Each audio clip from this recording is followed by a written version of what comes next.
Bienvenidas y bienvenidos a la segunda. Welcome to the second day of the second International Conference KIX LAC, post-pandemic education. How is teachers being affected? Responses and innovation for Latin America and the Caribbean. We would like to thank all of you for accepting this invitation, and we will be beginning in just a few minutes. And for those of you who are on Zoom, we remind you that we will have interpretation in English, Spanish, and French.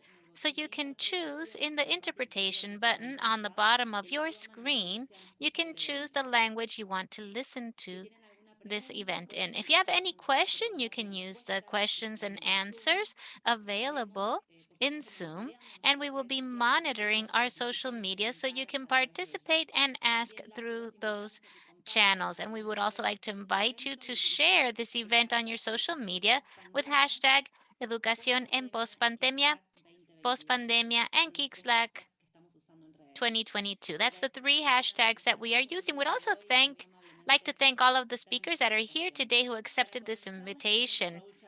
I would like to present first Raul Chacon, the director of KIX LAC Knowledge Innovation Exchange, who will give us a quick synthesis of the first day of this conference. Raul. Thank you very much, Soledad. And welcome. I would like to give everybody a warm welcome. First of all, of course, I would like to thank the participation of each of our partners, allies, institutions, universities, representatives of the ministries of education, in particular, our partners, as we say, from IDRC from Canada. And we will have some welcoming words from them, from the leader of the project, Geeks for the World, and our partners from the GPE, the Alliance, also with our partners and colleagues and the Organization of the Eastern Caribbean States, and we have been working with hand in hand to, we hope that this will be something that will be very beneficial for our region and for what is coming up. You know that KIX is the center of exchange, knowledge and innovation exchange to contribute to the development and improvement of our systems in education in Latin America and the Caribbean. I would like to also highlight from yesterday, specifically the vision that we were presenting in this conference that wants to connect the view, the global view, with the regional view and the national view.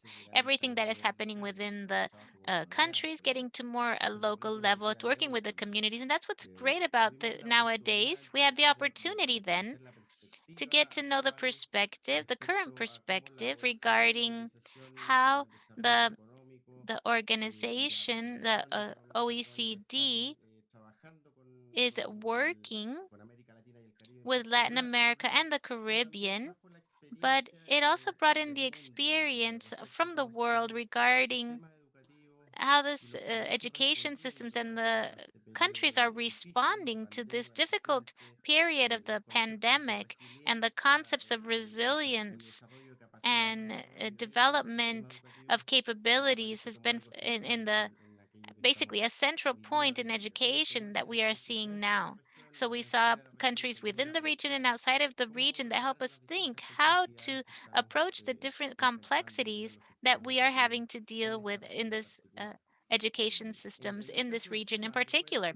And SUMMA, in the case of SUMMA, which is one of the global visions that we presented with OECS, on one hand, with SUMMA, to highlight the connection that we have between what the evidence and the research and innovations are showing and how these can be put into context and worked in a collaborative way with the countries, institutions within the countries to be able to think in that improvement that is of the policies that can be informed.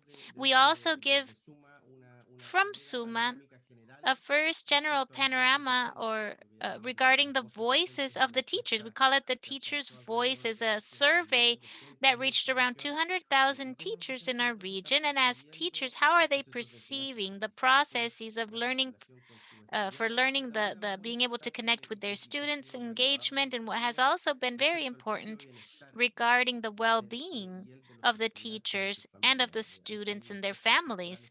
There are central aspects of paying attention if the focus is in the recovery of education in a comprehensive way. And in a third moment, then we also were with OECS exposing the regional view of the Caribbean. eh, and we were able to know the experience of collaborative work between the small islands of the Caribbean, St. Lucia, and Grenada and Dominica, and from the ministries of education, specifically how they are leading a recovery of learning in a comprehensive way. I would like to connect with a fact regarding yesterday that had more focus from a vision of the public policies and specific educational policies. The ministers summit that was in Latin America and the Caribbean of the teachers, they reaffirmed in their declaration the funds of education, but also the opportunity of transformation of the systems of public education, placing emphasis in the commitment associated mainly to the financing necessary for this to happen. This was the summit of the different Ministry of Education, and they reaffirm from the view of the countries in our region in this summit and the declaration yesterday, the focus of quality, equity, inclusion, the focus that we have been working on in the teacher formation and teacher training, and also learning throughout their whole life. So I would also invite you to be able to see that declaration, which connects very well with what we are communicating these days, specifically today. And we are very motivated to be able to listen to the perspective from the different organizations regarding the context and implementation of innovation that is being carried out in the different agencies, civil society, and all these different parts of the ecosystem, the KIX ecosystem, as we know it. And for us, it's a great opportunity, unique opportunity to exchange experiences, learnings from those things that work and those things that are difficult. It's important to learn from those things that turn out to be pretty hard at this time, and how we can impact the different levels of education. And in particular, today, we hope to listen or hear about the connection with the local world, with the communities, and how you can build toward the subnational and national levels in the different countries of Latin America. And also we have global experiences. So thank you very much for being here, and we hope that it will be a great session for everybody. Muchas gracias, Raúl. Thank you Damos very paso much, entonces Raúl. a Trisha So then we Wynn, would like to program help leader with of Trisha GPA Wynn, KIX program leader of IDRC, quien GPA dará las KIX palabras primeras a IDRC, nuestros who will miembros. have some Trisha. opening words for today. Thank you very much. First, I'll just check that you can hear me okay? Perfect. Yes? Thank you. Well, hello, bonjour, et buenos dias for everybody. Thank you very much to SUMMA and the OECS for this invitation to address you this morning. It's a real pleasure to be with you on the second day of the KIX LAC International Conference. As you've been hearing about, and as you well know, KIX is all about generating and mobilizing knowledge, linking research, evidence, and innovation with national realities and needs, and bringing those national realities and needs concretized into research and understanding innovation that's happening. So today, the program includes dialogue with 8 applied research projects that are working in KIX member countries in Latin America and the Caribbean. Some are entirely based in this region. Others also have work in Africa and Asia. And as you're going to hear, they are tackling many of the issues that were raised yesterday, as well as through recent discussions in this hub. You'll hear a lot about teacher professional development and support to teachers and school leaders, about educational technologies, including the conditions for effective introduction and use of those technologies at school, always with that equity lens that we know is so important. Gender equality and tackling gender-based violence, a lot of focus on early learning, and all of this within the context of understanding and addressing inequities in the context of COVID and the urgent need of academic recovery. Each of the projects was actually funded through KIX. There's a set that were actually funded because of the priorities that were identified through this hub in 2020. Your focus on what were the emerging issues led us to an IDRC to be able to set out a call for proposals. And now is the time for us to hear about those projects that have been now working for a year or two in your region. Each of the projects is working with relevant stakeholders in the countries in which they're operating. And so depending on the project, that might include specialists within the ministry, civil society, parents, teachers, school leaders. I think we would all agree on the urgent need and value of research to engage with contextual realities, especially maybe in areas that might have been overlooked in the past, areas in the Caribbean, marginalized communities in Honduras and Nicaragua. People in these areas have their full understanding of their context, their needs and challenges, and so involving them in research can ensure that the resulting evidence and innovation will be relevant and feasible. The projects have been operating now for a while, but today is an especially important moment because we are bringing those applied research projects together and moving beyond the project level relationships to a broader range of people who've been engaging in this LAC hub for the last while. And the point is for you to have a chance to discuss with them what's emerging from their work and maybe offer some suggestions. Because as Raul was just saying, KIX does not see itself as a set of individual projects and country relationships, but all together through the projects and the hubs, we're aiming to nurture an ecosystem of stakeholders, including those working in education systems, with the people and organizations who are doing applied research in individual countries, regionally, or internationally. We wish to support stronger connections between knowledge generation and knowledge mobilization to support its use and appropriation into policy and practice. Because overall, we pursue this common goal to enhance school education based on quality evidence and relevant knowledge that circulates, is debated, is adapted to the contextual needs of different education systems. I want to note that this hub is one of 4 knowledge and innovation exchange hubs across the world. 2 others are in Africa, and 1 spans GPE member countries across Europe, Asia, and the Pacific. If you've been appreciating this event, you might also want to keep an eye out for the major events coming up in those regions. The African hubs are organizing a large international symposium in early October, and there will be another international conference supported through the Europe, Asia, Pacific hub focused specifically on Southeast Asia. They're going to be tackling a lot of the very same issues that you are, although in very different contexts, and you might find some of the work there also relevant, because each of them is also trying to create dialogue between policy, practice, research, and innovation. So once again, my thanks for being here today, and I look forward to a very fruitful discussion. Thank you, Trisha, for your words. Ahora daremos inicio formalmente a nuestro primer panel del día. Now we will begin our first panel officially, Evidence in Practice, Learning and Implementation of the Ecosystem and the Projects of KIX in the Region. Brad. Education at Brookings Institution. His work focuses on teachers, teaching, and teacher development, global comparative education, school reform, and qualitative research methods. Dr. Olsen's most recent book is Teaching for Success, Developing Your Teacher Identity in Today's Classroom. Welcome, Brad. Thank you very much. I'm really happy to be here today, and I want to thank the LAC Hub and also SUMMA for putting on this exciting event. I work at the Brookings Institution, and a large part of that is working at the Center for Universal Education, where I lead a KIX-supported initiative called ROSI. ROSI stands for Research on Scaling the Impact of Innovations in Education.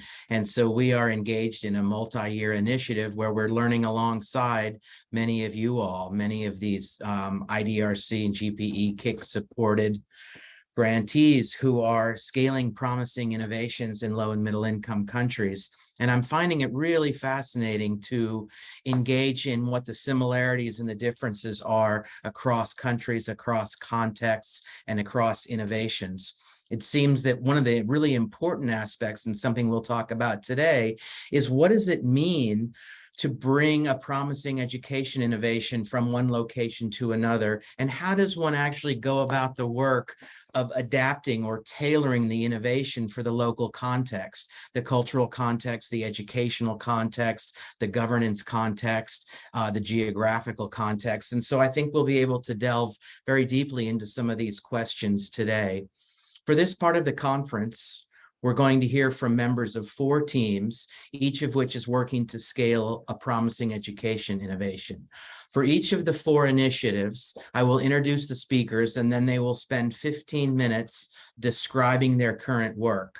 After all 4 presentations have been given, I'm going to engage in some dialogue among all 4 teams so that we can talk about what this work means, and we can perhaps pull some commonalities across the various initiatives and delve deeply into what does it mean to contextualize an innovation in a local space, and how does the work of scaling for impact come along. As we're doing all of this, both their presentations and the dialogue afterward, I hope that the rest of you will feel free to offer some questions in the chat box. To the extent that we can, we will try and draw those questions into the dialogue that we will have for about 30 minutes after the 4 presentations. We're going to begin with Frida Wolfenden and Dante Castillo Canales. And I'm very happy to introduce them both. Frida is Professor of Education and International Development at the Open University, UK, where she has held a number of management positions. She is research lead for 2 KIX projects, Scaling the TPD at Scale approach in 3 GPD countries, and Networked Improvement Communities for School Leaders Toward Equity and Inclusion. Dante Castillo is Director of Innovative Education Policies and Practices. He is a sociologist from the University of Chile, holds a master's degree in culture and society from the London School of Economics, and a political science and diploma in marketing from the University Adolfo Ibáñez. And so the 2 of them are going to spend 15 minutes presenting the work that they're currently engaged in. Frida and Dante, I turn it over to you. Thank you very much, Brad. I'm going to speak in Spanish, and I'm using a PPT presentation. And lo primero que quiero decir es que And the first thing I would like to say is that Frida Wolfenden, who is leading this project of adaptation and scaling, is with a difficulty because she's getting better from COVID. So her voice is not in the best conditions, but Frida is still here with us in this session, and we have prepared this presentation with her to be able to share with you regarding this project. So I'm going to share my screen. So what have we been doing in line precisely with this scaling and this adapting and scaling with the teacher professional development? Can you see my screen? Yes?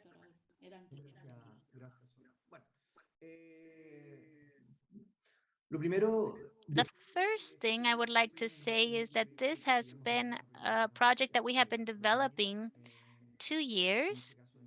In this case, in 3 countries, Honduras, Ghana, and Uzbekistan, we have had a lot of learning opportunities, especially, I would say, in those things that have to do with the questions that encourage this seminar and this conference, like the questions regarding context and adaptation. And in these 2 concepts, we want to have a first reflection to share with the team regarding how this project has been trying to put into practice these fundamental practices, as is the adaptation. The first thing I would like to say before we begin and tell you more specifically, I would like to mention the project and what we have been doing in this area.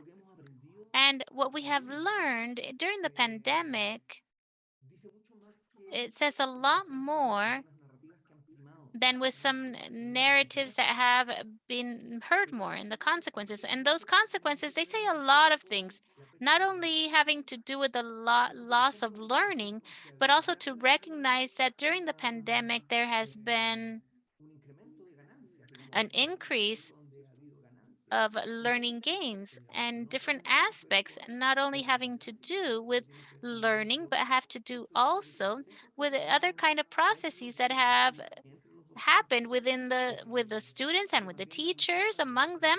And we also see growing processes where, in this case, the main players of the process, like the teachers and the students and leaders of the education, have found other mechanisms, other ways to be able to maintain the process. So we say it doesn't only have to do with the loss of learning, but also earning learning, the learning gains, more contact, and than what many times we have from these 2 years. And also the different areas that were closed and that have had their establishments closed for a longer period of time. What we have also seen is that the question is not only having to do with learning, but also there have been more difficulties due to the pandemic. And we have seen this more, and this has been in the process having to do more with returning to in-person class and the difficulties that have to do with more traditional problems of the educational system, having to do with, for example, with infrastructure. Many different schools had to close down for a while, and then they had deterioration of their infrastructure that were significant there for the schools. What they have had to do is first have to deal with those conditions that are much more basic to be able to guarantee an instruction process, a pedagogical process. And second, things that have to do with challenges of the social emotional well-being of the students. And this has been coming up in all of the countries that started opening up their return to classes, and things that we have seen having to do with violence in many of the systems, things that have to do with the student stress, and things that have been much more basic, in which the educational systems have had to take on.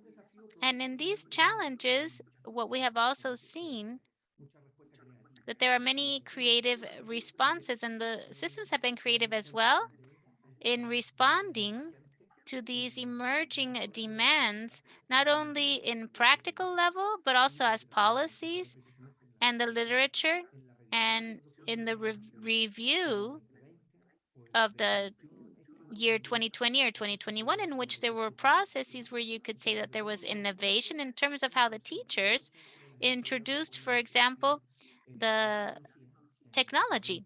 And that probably was the most evident and broad process that has been behind the response to the pandemic to be able to deliver education, distance learning. So we think it's important to make this recognition when you think about the recovery, and also the recognition of these learnings and these gains, and we can think about what's coming looking forward, which happened with our project having to do with teacher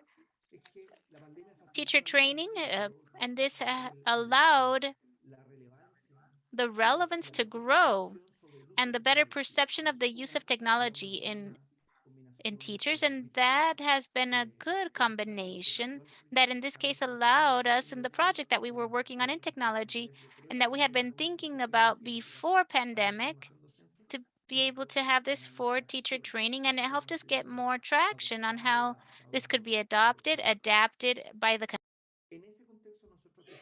In this context, we say that our focus of the TPD has been mediated by a series of simple principles that we've been working on, and this has been appointed in this presentation of this panel.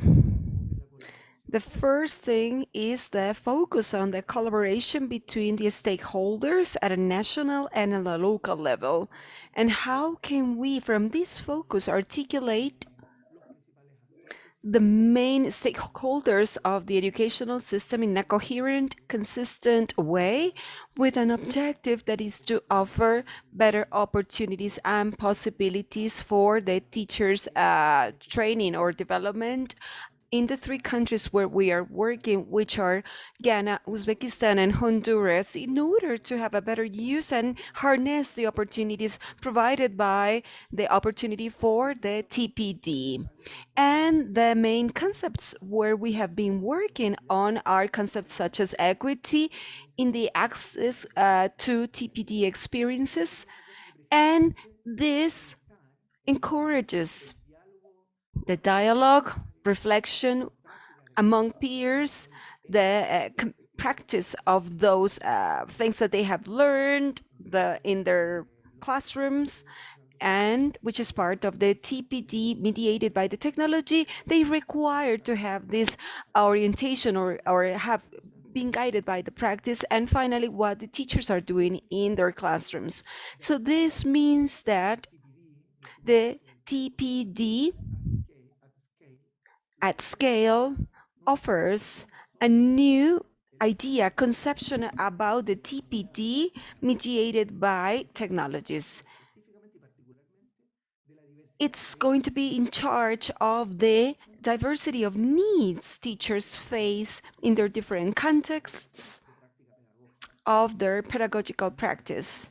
And in order to do this, in order to be in charge and facing all these needs and supporting their teachers in their different contexts, the adaptation dimension of these training models is very important. And I want to use the words Tricia used and Raul used about the relevance of adaptation of these models to the local realities.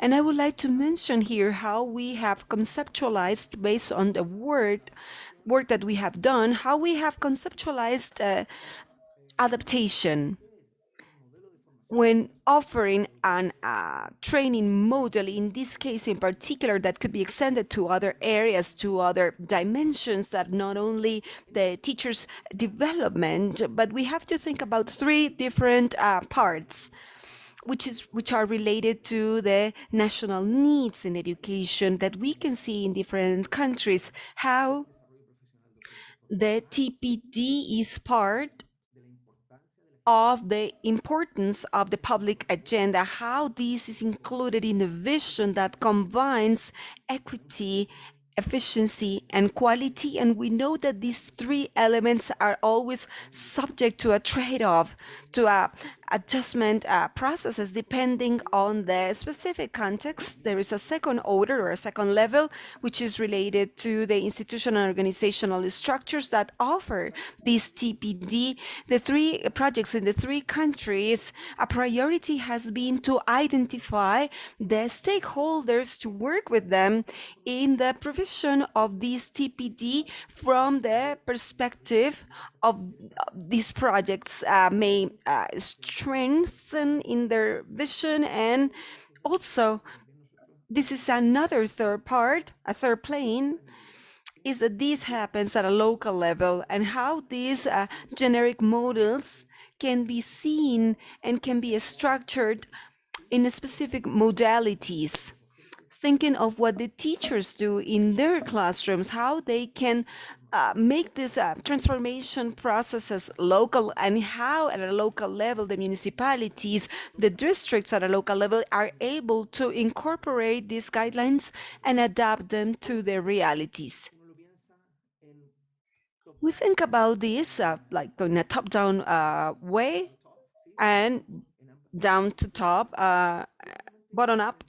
So thinking on both directions, thinking that these are processes to incorporate these levels that want to change what happens with the teachers in their trajectory, in the identity, in their possibility of being agents of change, and what they achieve when structuring their classrooms.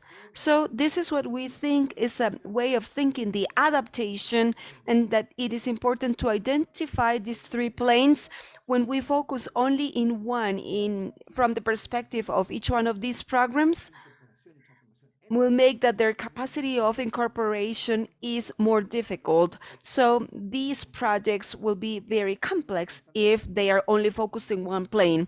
So we want to have them, the three of them, installed in the institutional capacities. So what we have learned and we have been learning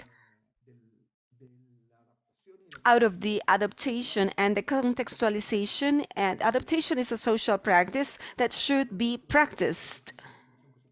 It might be a conceptual definition, but it should go to practice or should be practiced or applied. So these key stakeholders develop an understanding, a conception of what it means of this pedagogical process and the TPD, mainly thinking on the way the teacher is like an agent of this too. Second, to work within the existing ecosystem. I think this is very important, and the previous system showed what were the main stakeholders that we needed to tackle in the adaptation process and how we focus in touching these components. So this is installed, and this has been a practice. This is something that we have been implementing, and we continue to work on this, especially in Honduras, and we're just missing one part of it in Honduras. Third, these projects allow to present sustainable changes in the educational systems of the countries. Part of the work that I've been supervising and guiding in Honduras is the interest of building these capacities. So when these projects are done, their formal processes of work where those capacities are installed, and they continue operating with new conceptions, new objectives, keeping or safeguarding the equity, the access, and the quality of the processes for the teachers in Honduras and the countries where we are working. In Honduras, I just have 3 minutes for my presentation. So in this case, what we have done this also with the other countries. We have progressively advanced. Last year, we developed a first phase of implementation in a very small group to test the system, to identify the different components that are part of this system of the TPD. And in this second phase, in which we are currently working, this is a scaling up phase where we are working with 5 departments in Honduras, more than 90 municipalities and districts, where we have worked with more than 800 teachers, 25 tutors, and the different regional centers of the country. If you see, this project has tried to be integrated, and it's not seen as an outsourced offer, but it's part of the system. They have tried to develop this collaboration and work projects in their agendas of all the structure of the educational system, and at a national and at a decentralized levels. In this scaling up process, we have seen that it is necessary, and here I have 4 ideas. It is necessary to identify different routes through which teachers may receive this training, this development. It's not only that one measure is good for all or fits all, but we can offer different alternatives of access to the teachers. Technology offers this possibility, not only through web pages, but through Google Apps and other types of systems, such as social media, and the importance, for example, of platforms such as WhatsApp that allows this exchange, providing these training materials to teachers. Second, blended combination in which we have the need of having actions that are online and offline actions, and technology allows this. In Honduras, we've been working with a training process in mathematics, where we are using not only the web platform of the Ministry of Education, but also we have used, for example, the Moodle applications, so those teachers who have no connectivities are able to work, and as they connect to the system, they may update the information. And we have also identified new roles related to new tutors. We have been working with chatbots and other devices for supporting teachers in order to provide these routes of access to training. And what we have done is to incorporate the school headmasters and the municipal directors in order to favor this local training and the sustainability of the program. This has been the program, the things that we have been working on in the project, understanding that adaptation and the context are the key to the sustainability in this novel training for teachers. Thank you so much. Dante, thank you very much. That was really interesting. You know, I think about how in some ways you've talked about adaptation in multiple contexts, and one of them is the adaptation needed in light of COVID. And you know, I think we all know that COVID in some ways has become a prism through which to see differences among different countries. And so COVID doesn't treat every country the same. And in some ways, COVID sort of reveals aspects of each of those countries. It would be fascinating to learn about what you learned specifically about how COVID revealed things related to Ghana versus Honduras versus Uzbekistan, and how they're not always the same. That's one version of adaptation. A second one, it was great to hear you talk about how you all are learning ways to best use digital technology for TPD. And I would be very interested, and hopefully we can get to this later, in how you go about doing that learning. What is it? How do you go about learning what value there is to digital technology and how it can be used in different ways in different contexts for different purposes, which in a way brings me to the third thing. This notion of adaptation is something that requires that we understand teachers are not passive recipients of an innovation, but active co-constructors or mediators of that innovation. And so it was great to hear you talk about the notion of meeting the diverse needs of teachers. And I'd love to learn a little bit more about that in terms of teachers' locations on the career cycle, their subject matter training, what kind of preparatory training they've had, what the school leadership role is, whether there are opportunities for collegiality, the notion that not all teachers are the same and that they will probably engage with and learn from your innovation differently. I'd love to learn more, and hopefully we'll get to that later about how you're going about that work. Thank you so much, and thank you, Frida, as well. We're going to move on to the second presentation, and our next presenter is Nicolas Bookbinder, who is the assessment manager at the PAL Network Secretariat, where he coordinates the development and implementation of PAL Network's common assessment initiatives and is responsible for documenting and providing support to the implementation of citizen-led assessments throughout the network. Nicolas holds a master's degree from Harvard University and a BA in Education Sciences from the University of Buenos Aires.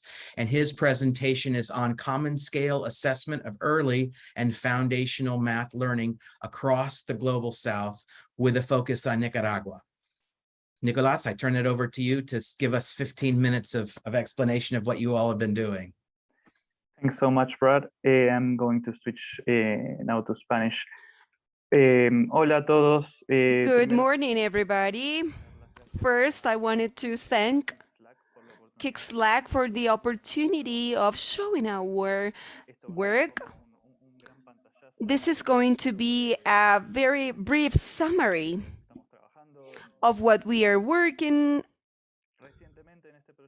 We've been working recently in our project, but they are processes that have been there for many decades from the organizations that are part of the PAL network. In my presentation, I'm going to give you some context and a general explanation of what we are doing.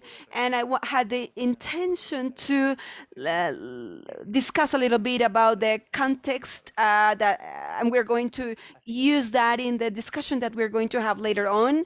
So I will show you what we've been doing with this project in particular. Please let me know if you can hear me well I've seen my connection is kind of unstable, but if you let me know, that would be great for me. So this project is a project that we have rebaptized or renamed after obtaining the funding or the grant from the KIX initiative. It's a project that we called ELANA, and I will tell you what this stands for. And in this case, this project is mainly about a continuation of the Red PAL in order to solve the problem of the fundamental learnings. So there is a consensus among different academics and organizations that are interested in education about the learning crisis in the developing world. There are different types of indicators about this crisis. Even before pandemic, the UIS, the Institute of Statistics of UNESCO, they said that there were 617 million children who had very low levels of learning, and that this problem was not only for boys and girls who did not have access to the schools, but they could also prove that they had problems for children who were in schools had this type of basic levels of learning, and they didn't achieve the main objectives. And this was a problem that the UNICEF survey showed. And the RISE initiative has performed different analysis of the learning trajectories that show this problem. From the Red de Acción Popular del Aprendizaje, which is Red PAL, they've been working for many years to evidence this problem through these learning assessments in order to implement actions to improve these learning processes or these learning levels. The focus of the assessment of Red PAL was created in 2005 in India, led by the organization. This was a focus that was created in this country but expanded in the different countries, and this was tested to prove this type of evaluations and that are called citizens evaluations. And as all the organizations in different parts of the world that used this type of focus, and they expanded and they found the need to coordinate the different actions, and that's why the Red PAL was formalized in 2015 with a secretariat and in Nairobi, and they have 17 members in 15 countries of the South Global, and which are highlighted here with different dots. In Latin America, we have members in Colombia with the GLOT organization that joined us, and also the independent measure of learnings that is based in Veracruz in Mexico, and also in Nicaragua, and it's that they are participating in this conference. So I send my regards to them, and then we will talk. And beyond this region, we have members from Africa and Asia as well, and they're also highlighted here in the map. Countries in which some organizations have used, the organizations that are led by citizens, not necessarily with members that belong to the current. Básicamente, ¿en qué consiste el enfoque de las evaluaciones Basically, ciudadanas? so what is the focus of the citizen evaluation or assessments? The idea is that these can be carried out in homes to include all of the children independent of their school situation. It is implemented orally, one by one, since when you focus on basic contents, many times we have found children who have not been able to learn how to read yet to be able to respond to an assessment. So the implementation of an oral and personal evaluation or assessment is much more, and it's better for this age group as well. It covers content having to do fundamental learning, having to do especially the first few grades of primary school, and also having to do with language and math. And others also work other content as well. The basic thing that is shared is having to do with notions that are elemental for language and math.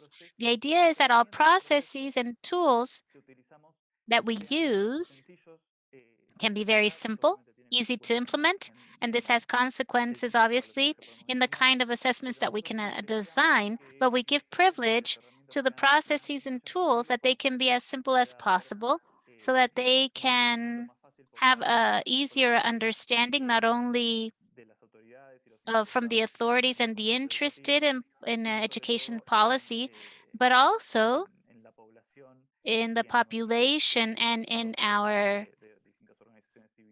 different people who collaborate in these processes. And as a characteristic issue,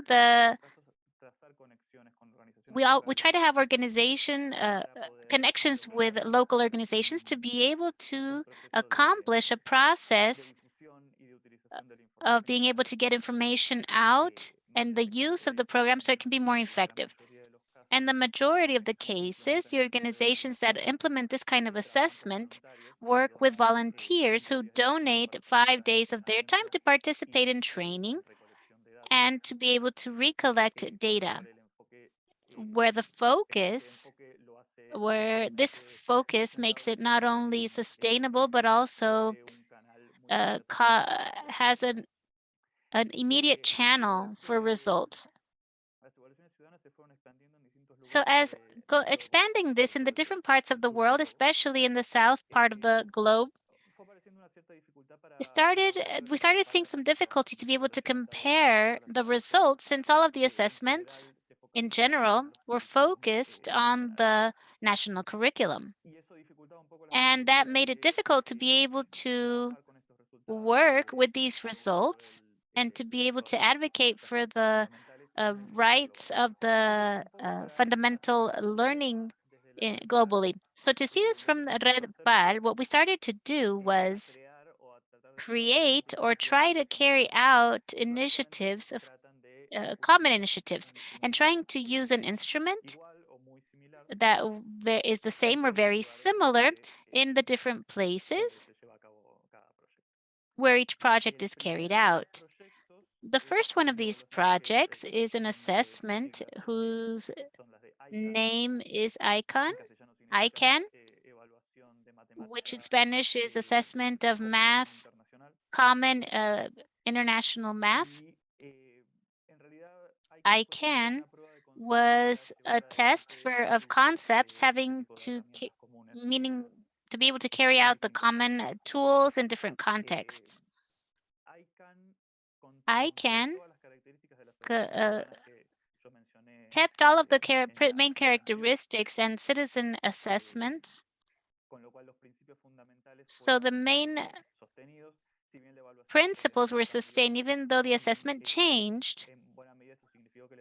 And this means that the assessment was broadened to more content that could be covered. At that time, it was carried out in 13 countries, and in 16 rural communities were sampled in a random way in one district per country. And as I was saying previously, it kept the same characteristics of citizen assessments. In other words, it was carried out in homes, especially with children within 5 and 16 years of age. And each one had an assessment that was an oral assessment. Elana, this new project is a little bit the evolvement of this agenda. I just do want to make a clarification. The title of this presentation reflects the reality of the project in which we apply the financing of KIX. But in reality, this project, since it is it's broader than just math that is financed by KIX, because we have a component having to do with language and literacy. And so we're talking about the project in general than only math. That is why I'm including all of the information in this presentation.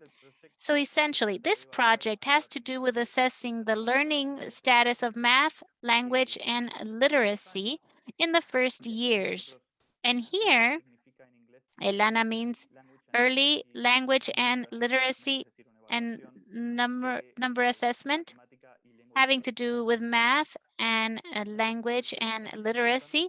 So what we're trying to do is to break a little bit the division that is established between those things that are preschool and those things that they have to know the first few years of school, trying to use a common framework to be able to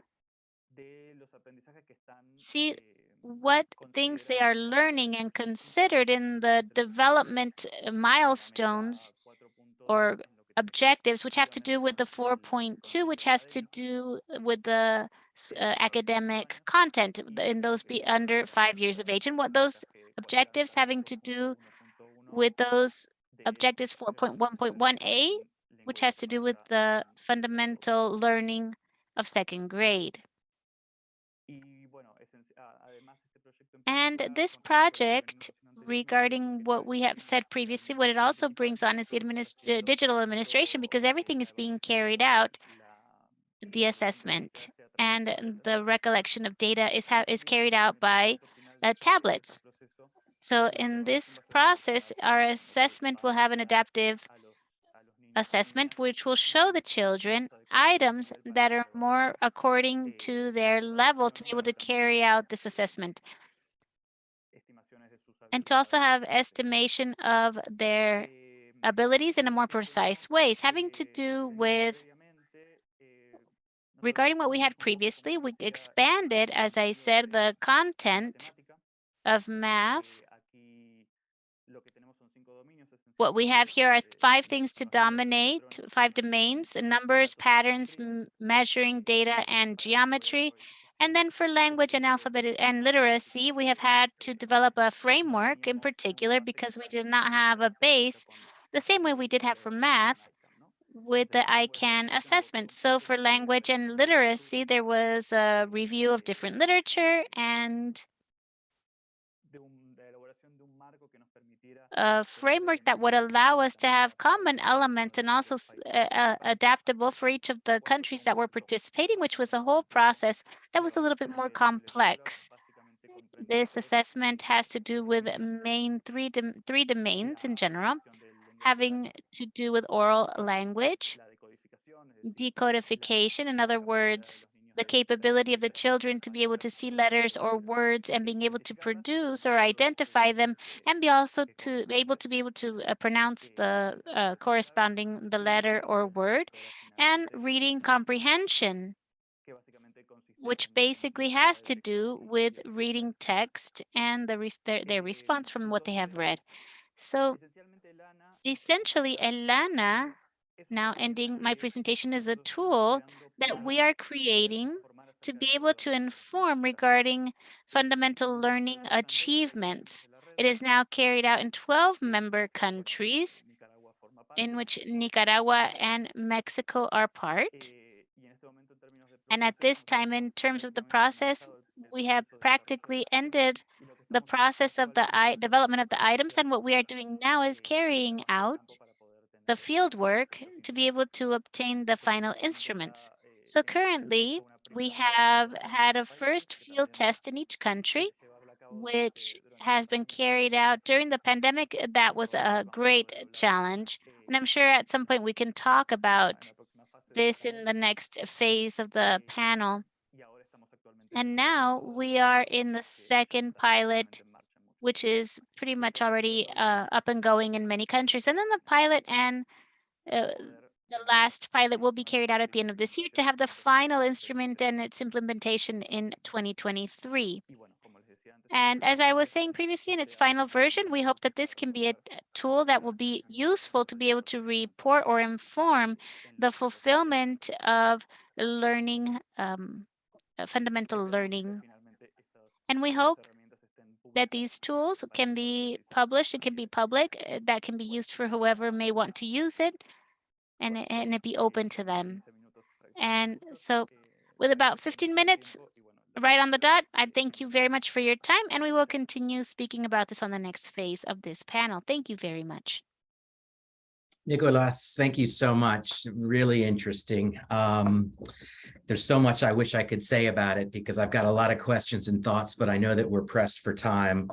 You know, my mind always goes to thinking about how these assessments will be used and whether you all might want to play a role in promoting particular pedagogical or other uses of it.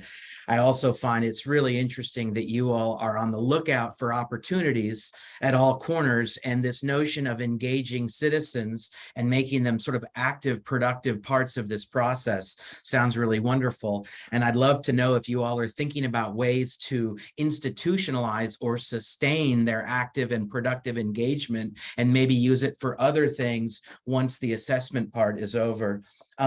And then when I think about adaptation, I wonder about the literacy part of that, and know that when you all take this to a new location, you have to look at do a textbook assessment and look at all the different languages. And I'm wondering if as you do that difficult but important work, there might be things that you've learned that you can share with others about what it means to understand the literacy and the literacy materials of a particular country, and then make sure that you're adapting your innovation to the details of it. Thank you so much, Nicolas. We're going to move on. I know that we're a little short for time, so I might suggest that people really hold to those 15 minutes, and maybe if they can even cut it down maybe by 1 minute. I don't want to cut short our opportunity for dialogue afterwards. We're going to turn to our next two presenters, Ismael Cepeda and Ines Martinez. And if you all will pardon my Spanish a little bit, Ismael Cepeda Gallo es economista y investigador. Is any researcher economist? Señor del Foro Social de Deuda Externa y Desarrollo de Honduras. Development of Honduras. Un título de economista y máster en Estado economist, y políticas públicas, and he has a master's in public policies. Autónoma de Honduras. And he's from the University of Honduras. And Ines is the manager of the Technical Program of Education and Resilience in World Vision of Honduras. She is a professional with more than 28 years of experience. She has the specialty in first infancy and science of education and a master's in conflict resolution and violence. Improving literacy for children through support to community networks in Ghana, Honduras, and Nicaragua. Ismael and Ines, I turn it over to you.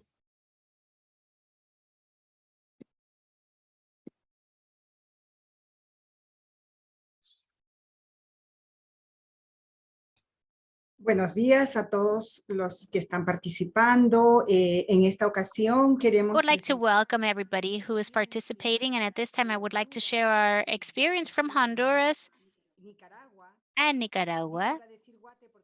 I was going to say Guatemala because Guatemala is also beginning to be implemented now in Latin America as well in Guatemala. But regarding what has to do with literacy and its great contribution in the learning and reading abilities of the children. So this is a model that has to answer to a demand that is a growing demand that has already been mentioned by some of our colleagues.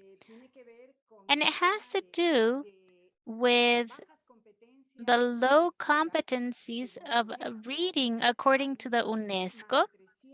There are more than 380 million children who are not within the competencies. We already saw that UNICEF during the pandemic has said that 53% approximately of the children are not reaching, and this has been worsened. And those who are being impacted the most are the countries that are third world countries who are in fragile situations or in development stages. And this therefore does not allow, in educational terms, for them to have success in school as so longed for in this area. In Latin America, we are seeing that this situation has to do with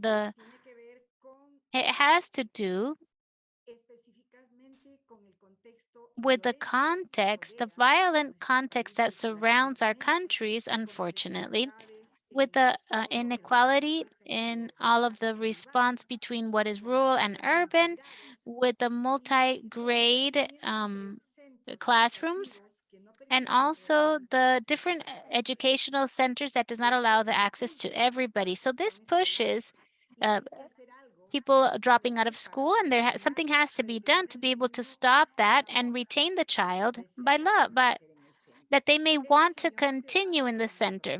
So we saw this in the tropical storm, Eta, Iota, and also COVID, areas that were so affected that they had to move to the schools became shelters, and the others were destroyed, and the rest of the schools were mostly shelters, and that made everything so much worse. So under these circumstances, we had to rethink this whole situation. What do we do to be able to respond? And this situation of the increase in dropouts and the challenges of having the reading abilities and the inequality in the different contexts, and also the emergencies that happened, they made us think of different actions. We had the four things to do. We have the communitary action. It has to do with the children and the community. So it had to do with the improvement of their environment. It has to do with the access to reading itself and the awareness of parents and authorities locally, so be able to create a network that would respond to the situation. They designed materials adequate that respond to the continuity during no more than a month of. So we had different guides adequate with the language and math, and the MECA, which is the tool that is given to each one of the players, because you have the evidence to improve all of the aspects of their roles. So that is something that was really fabulous, because what we wanted to do was to strengthen the competencies having to do with reading, social abilities, active communities, and for the children to really fall in love and become passionate about reading and participate in a fun way. Teachers and volunteers were a part of this. I am really saying, in other words, that this component of UL in teacher training and volunteer training, because community has to do with this hand in hand, but the creation of material that is important push us to help with the different abilities for life. It has to do with the social part as well, with critical thinking, for example. So this was adapted in both countries, and in each of the countries that we have been in, the emphasis here has to do with the protection of children. It has to be with friendly spaces associated to the community, even with closed centers like the case of Honduras, because they just opened up now in April. It allowed the continuity and learning, reading learning, especially with happy children who could continue. I would like to mention also that the UNESCO has award World Vision Ghana for 2021 because of the literacy. Unlock literacy is a model that allows helps not only the child but also the community.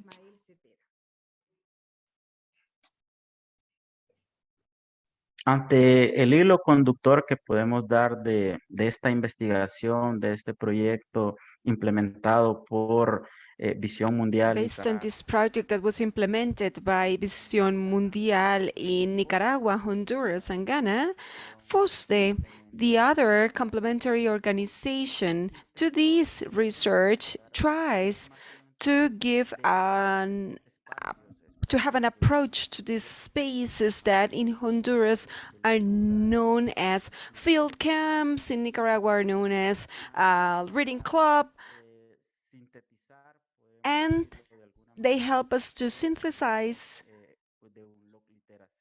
the model of low literacy and the research question that we asked ourselves when we talked about these reading camps and reading clubs for children in the early literacy that are in the second and third grade of primary school. How can they integrate and strengthen the stakeholders, the actors of the community networks in Ghana, Honduras, and in Nicaragua in order to develop in their own context and use their own adaptation systems in order to improve the results of the literacy of children, including the most vulnerable populations? That's why this research question of this project that has about it's been for more than a year adjusting this process. They try to find out, to research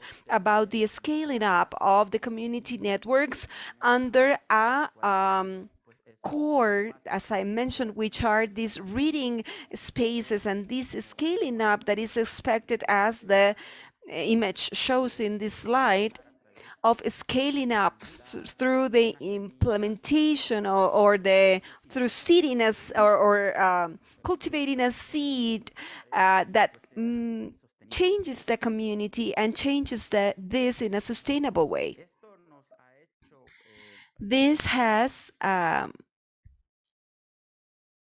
allowed us to have, hold on, it seems the interpretation, okay, it seems there is a problem with the connection.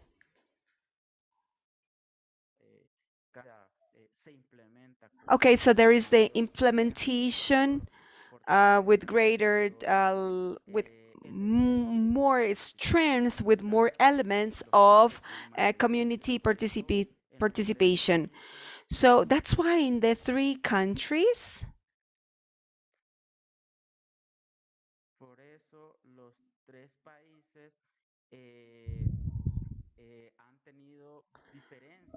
they have had some different results due to, for example, that in Ghana, they've been working in this for more than 8 years, in Nicaragua between 3 and 4, and in Honduras, it's less time that they have invested in this. And another scope and findings of the use of these educational centers that in Nicaragua are the homes of the leaders.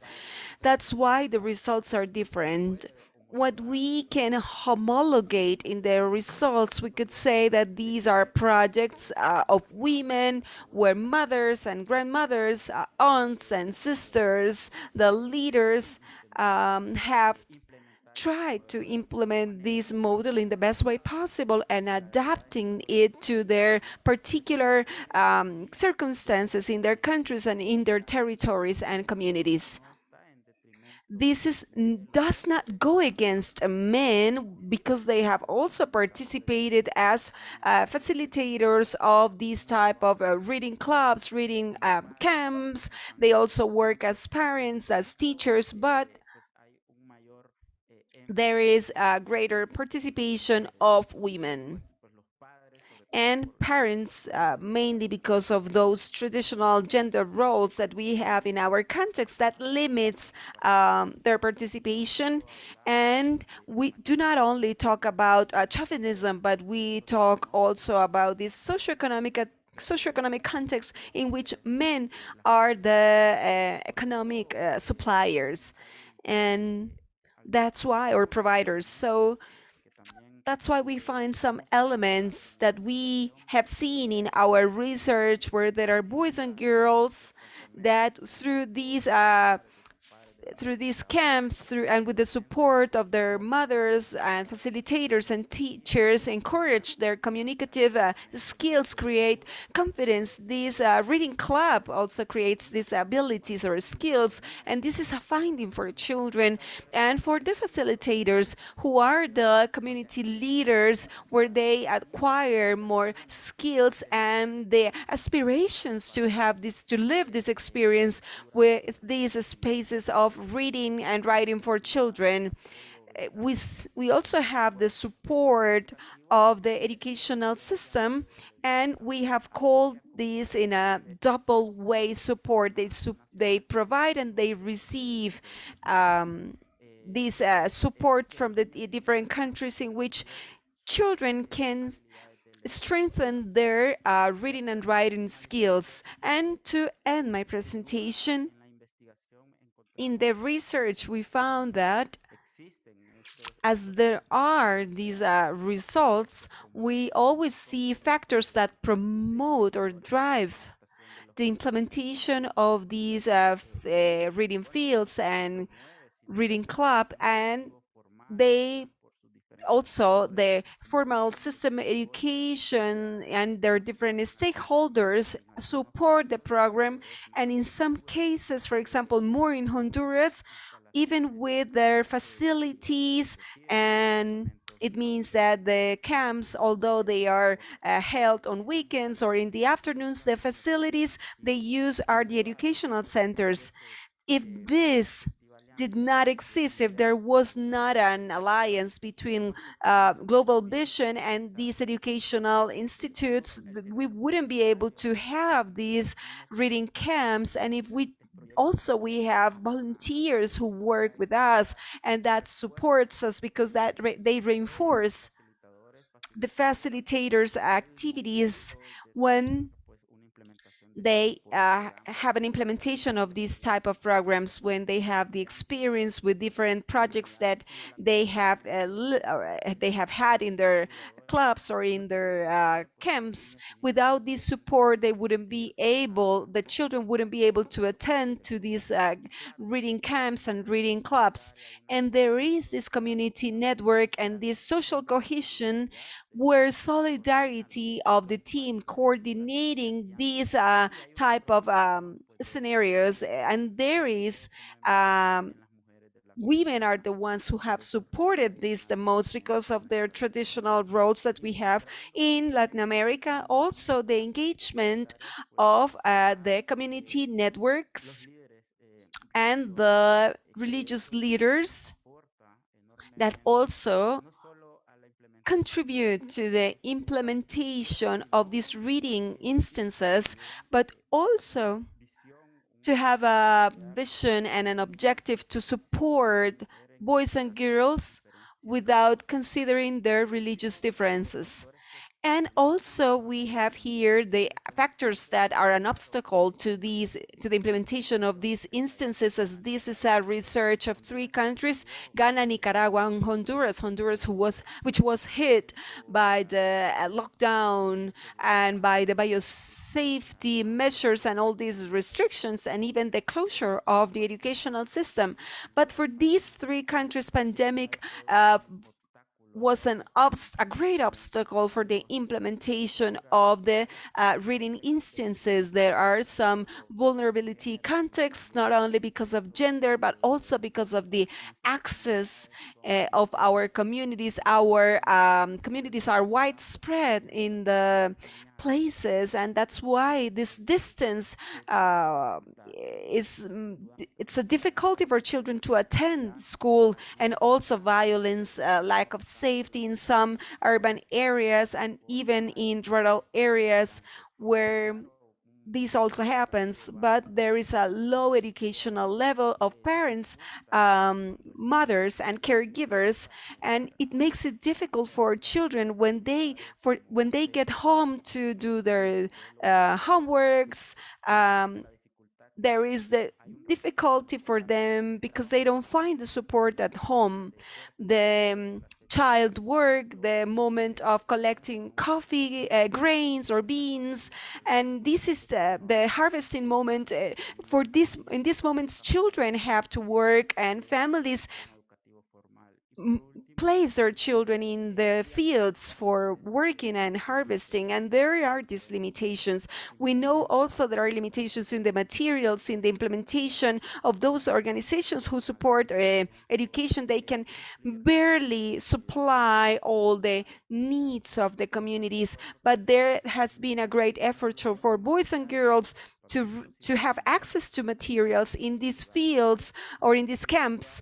And also, there is a limitation for communities, especially for number 8, when there is a community project, they can not only be restricted to girls and boys of the ages, the model is mainly focused because their siblings may come and maybe they are 10 or 12, and we cannot limit their participation because they are a little bit older, but in the implementation, that is a restriction, that is a limit for the facilitator in order to control these age differences. And that makes me tell you that this is a research that tries to find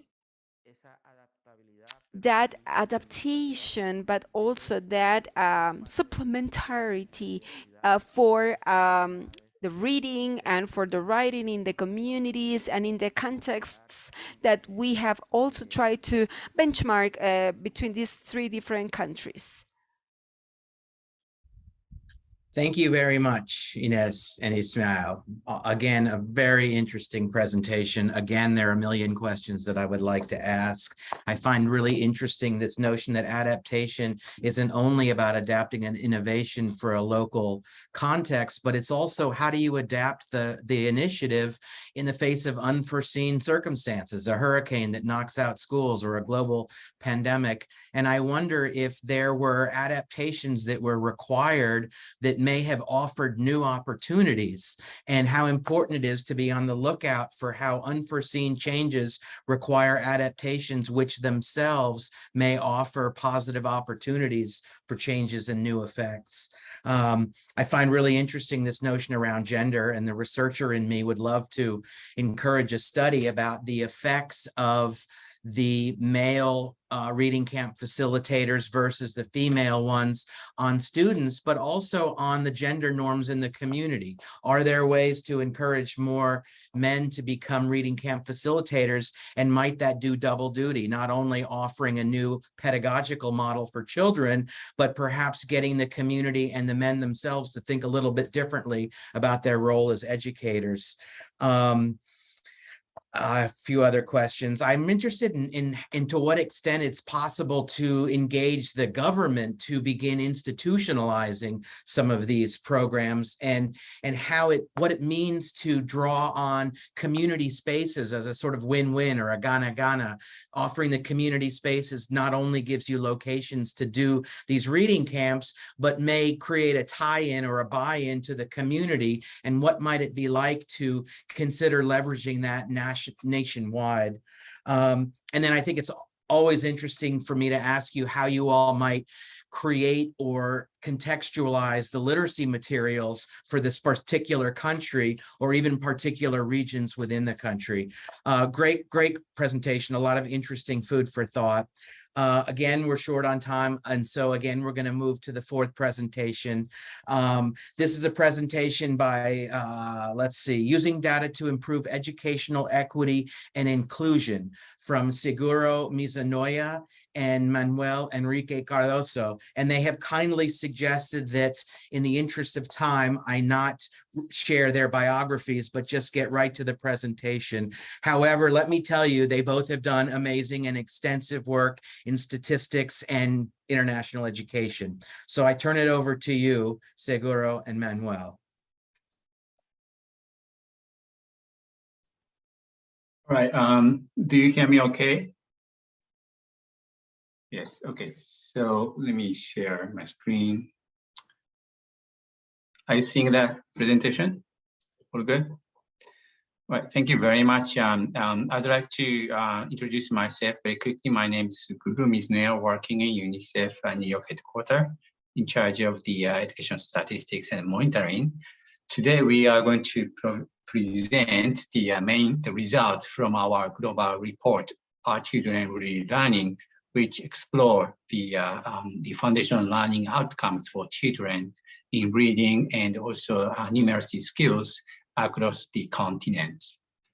As you know, that the COVID affected the learning of so many children in the world, and we are really concerned about the impact of COVID, and especially if children have acquired mastering the foundational learning skills.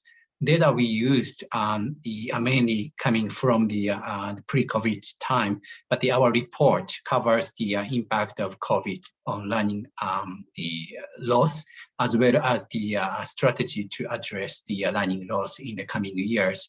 And actually, we are recommending the learning at the right level, providing the remedial education for coming years to recoup the learning loss.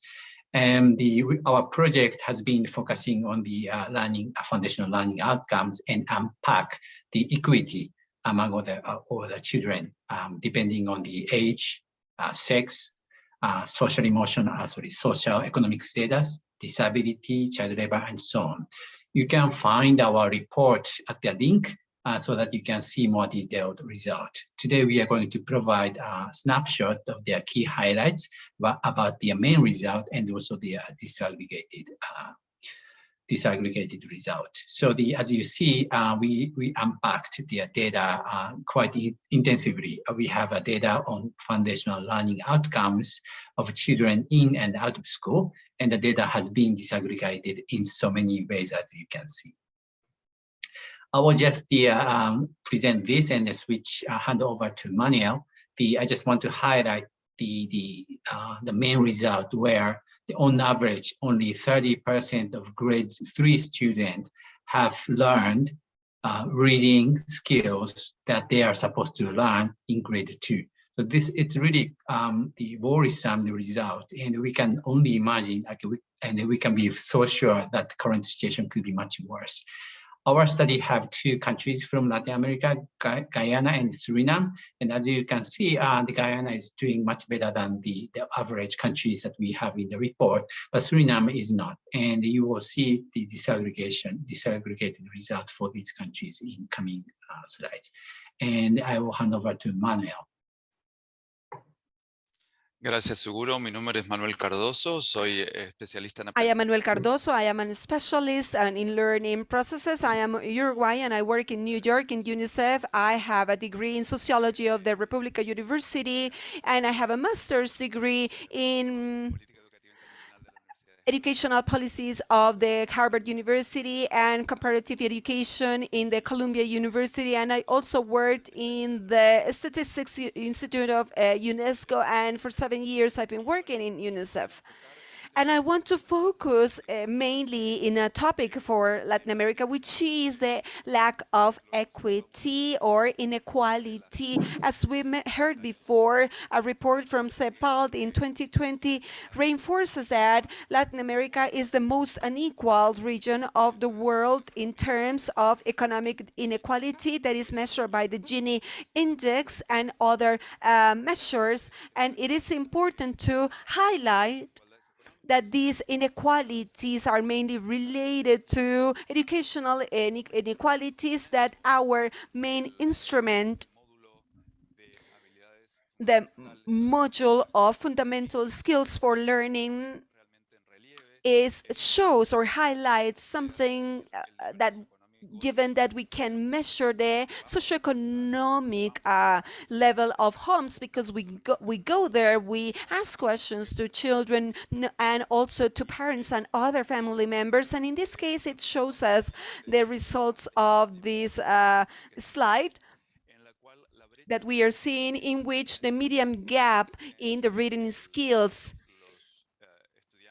between the rich and poor students is the first quintile, and the first quintile is 22%, and that in average, in the media, I'm sorry. And in the case of Guyana, it is 68% versus 43%. So if you see this graph, some countries have greater gaps, such as Lesotho, Zimbabwe in sub-Saharan Africa, and other countries in the Pacific region.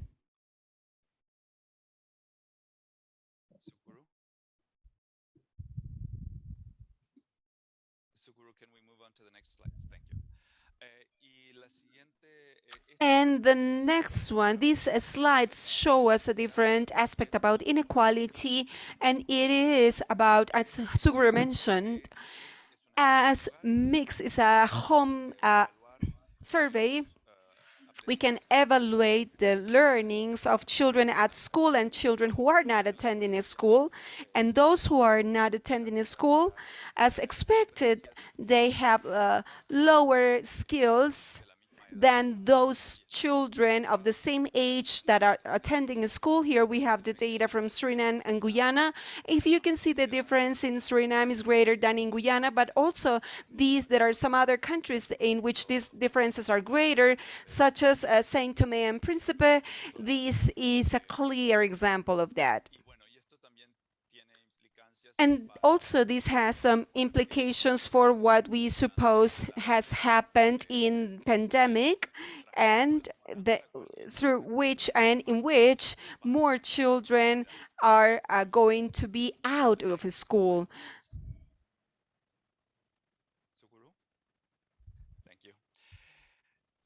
Nuestra evaluación es única Our en el assessment is unique in the sense that we have data for something that in general is not available. The data is not available for this. That has to do with the 6th round of the mix. Also, other than the fundamental competencies for learning, there has a module of functioning difficulties, which has to do with disabilities in the children measured in the standards called the Washington Group. And the results that we have obtained when we compare or cross the results from that module of difficulties that are functional difficulties with fundamental competencies is that the children with disabilities show less foundational reading skill. Not does it mean that they have less capability of learning, but they have barriers in their surroundings that do not allow them to develop fully. So we have to, in reading, for example, we have to see there's a difference between 43 to 35% of children that have difficulty and those who do have difficulty, between those who don't and do, and having to do with math or numeracy, we have a difference between 28 and 22%. Something very important is that this definition includes a broad range of disabilities that go from, well, they include intellectual, physical, sensory, visual, for example, or hearing problems, difficulties with movement. For example, you can see this child who is in a wheelchair and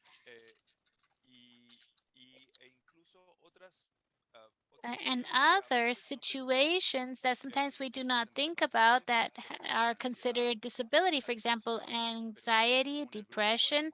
But according to the Washington Group, it is a disability that can or cannot be associated with less academic achievements in fundamental competencies having to do with reading and math.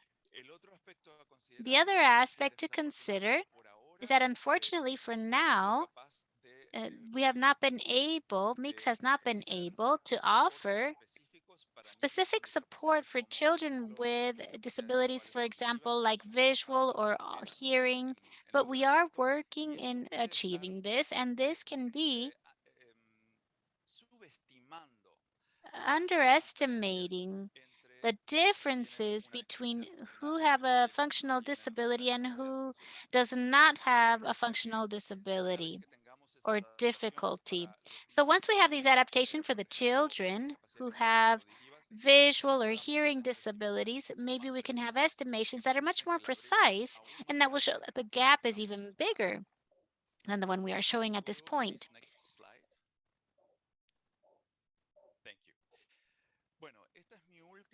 This is my last slide, and I would like to stop for a moment and say that this shows a situation that is much more complex. This has to do with language, a relationship between the competencies in reading and language that are spoken at home and the language that is used as instruction for school.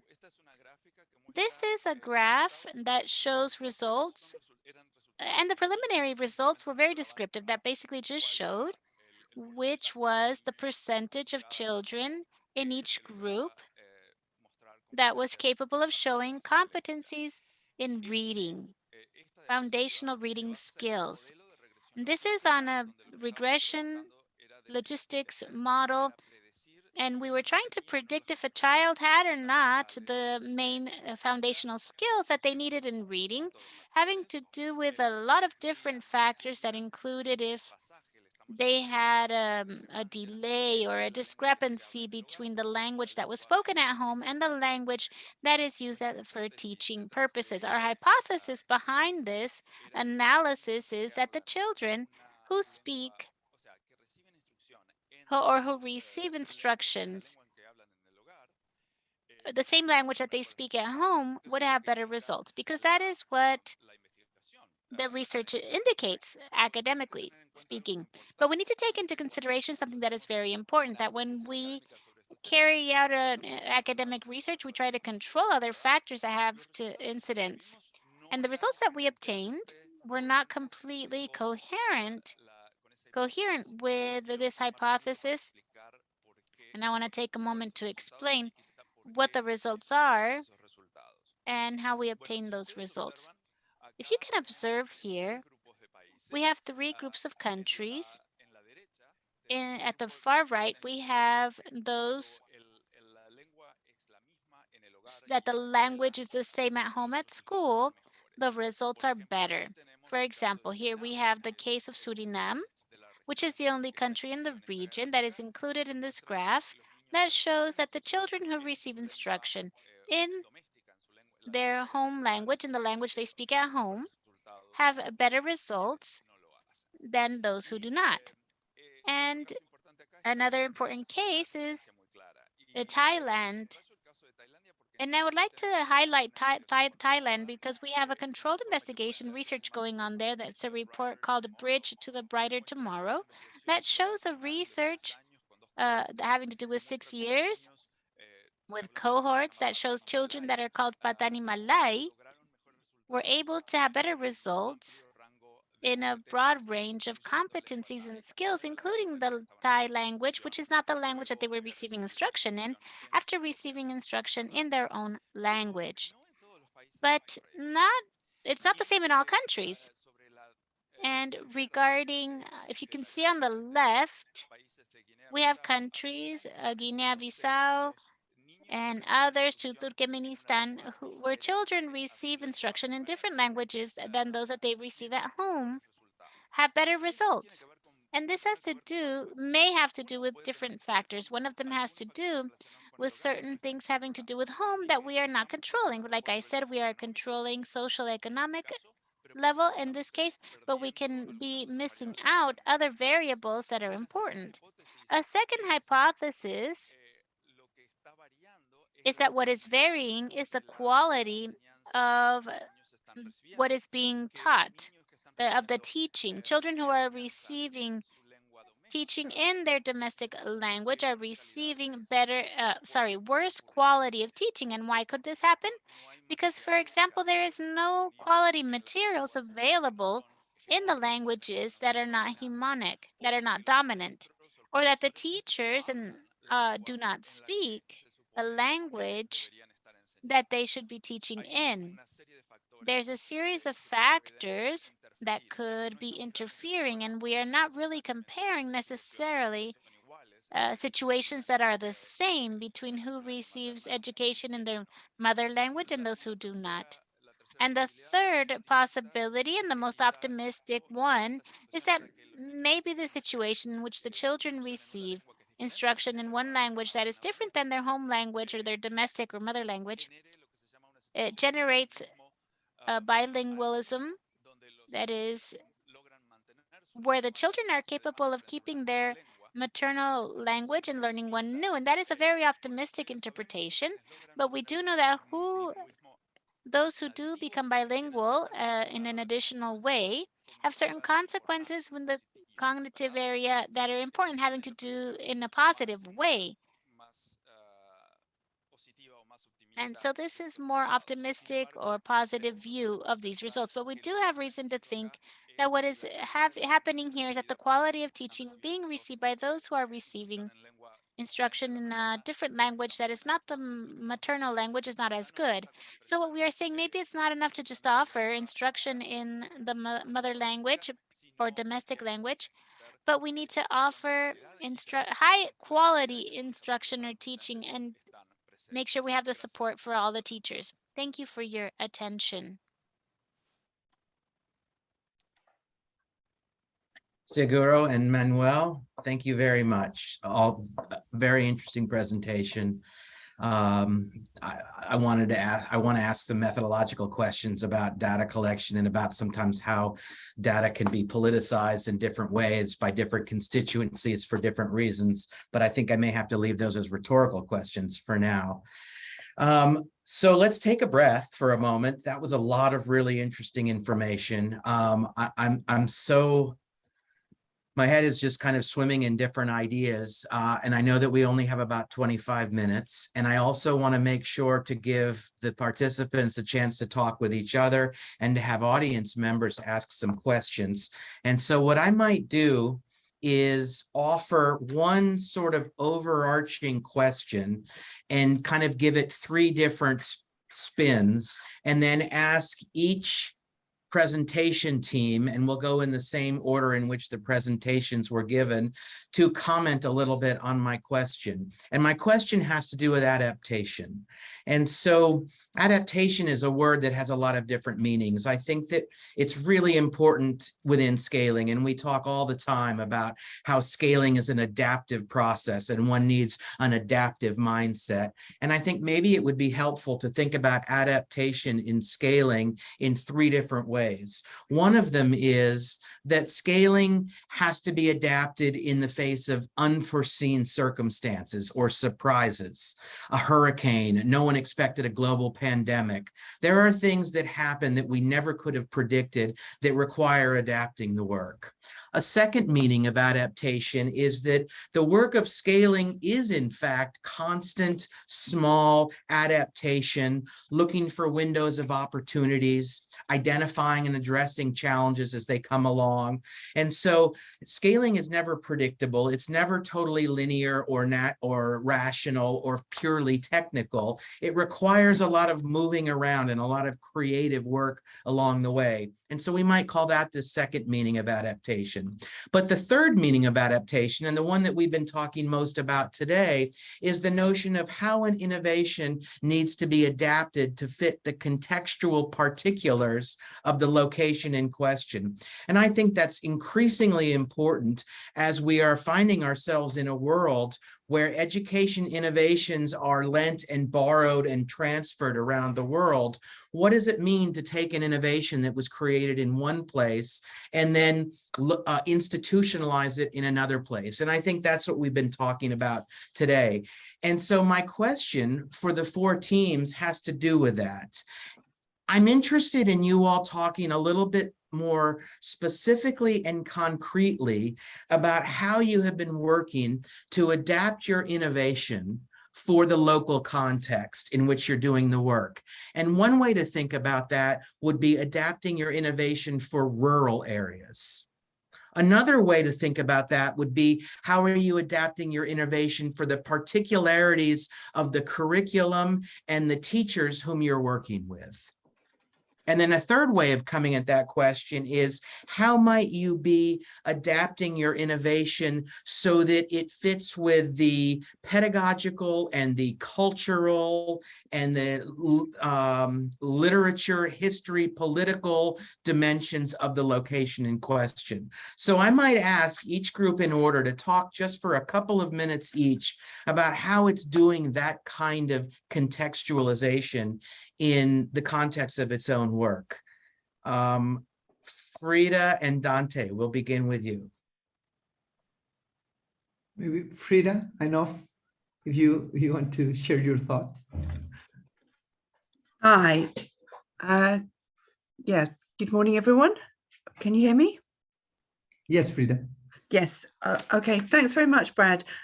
Just sharing a few thoughts, which I think really builds on what we said in our presentation.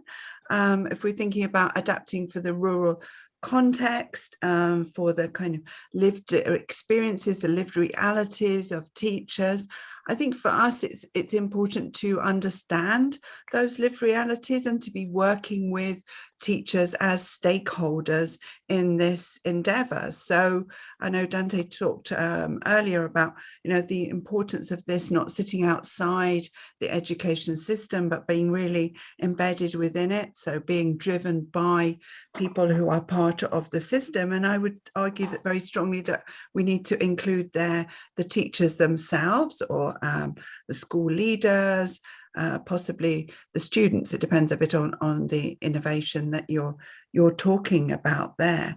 So for us, in terms of adapting for different contexts, I think another point we might make is that we don't have a kind of set model. We don't have something, this is not a kind of shop where we're selling T-shirts and there's a kind of model there that we want to be implementing in each of these different contexts. What we have is a conceptualization of teacher professional development based on dialogue with peers, the social learning, the access to new ideas and so on.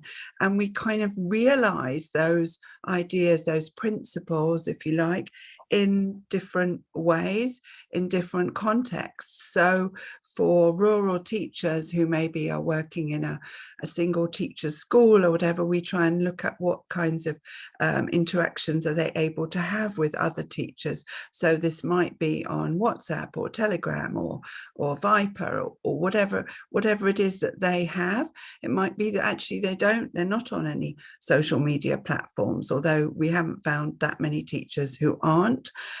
So maybe they engage in discussions, which might be at particular places. It might be in marketplaces or kind of more social interactions, but we build the professional interactions on what's already happening in their lives, rather than trying to kind of put something additional in there, because we do recognize that many teachers are very stretched, particularly after the pandemic and very other different contextual factors. So we are adapting the kinds of technologies we're using, the kind of expectations that we might have for teachers to meet their realities. So maybe Dante might say a bit more about how in Honduras, we're working with a ministry agency on the course which is being field tested at the moment. They have decided to in a way create what I call like 3 routes through the material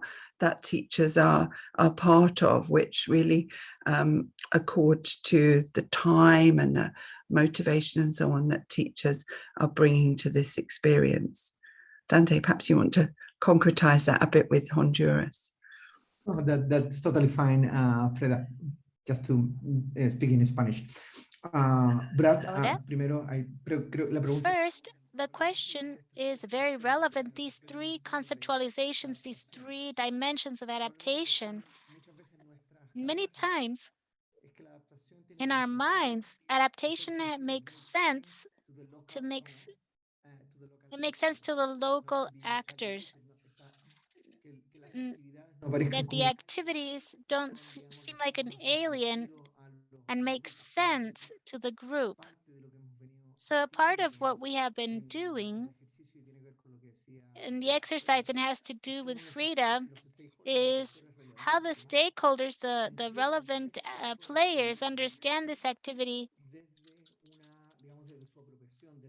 from their sense of what it makes sense to them, in terms of the commitment, the engagement that they have with the mobilization of innovative waves that has to do with the quality and the teacher formation, and that is translated into multiple micro actions.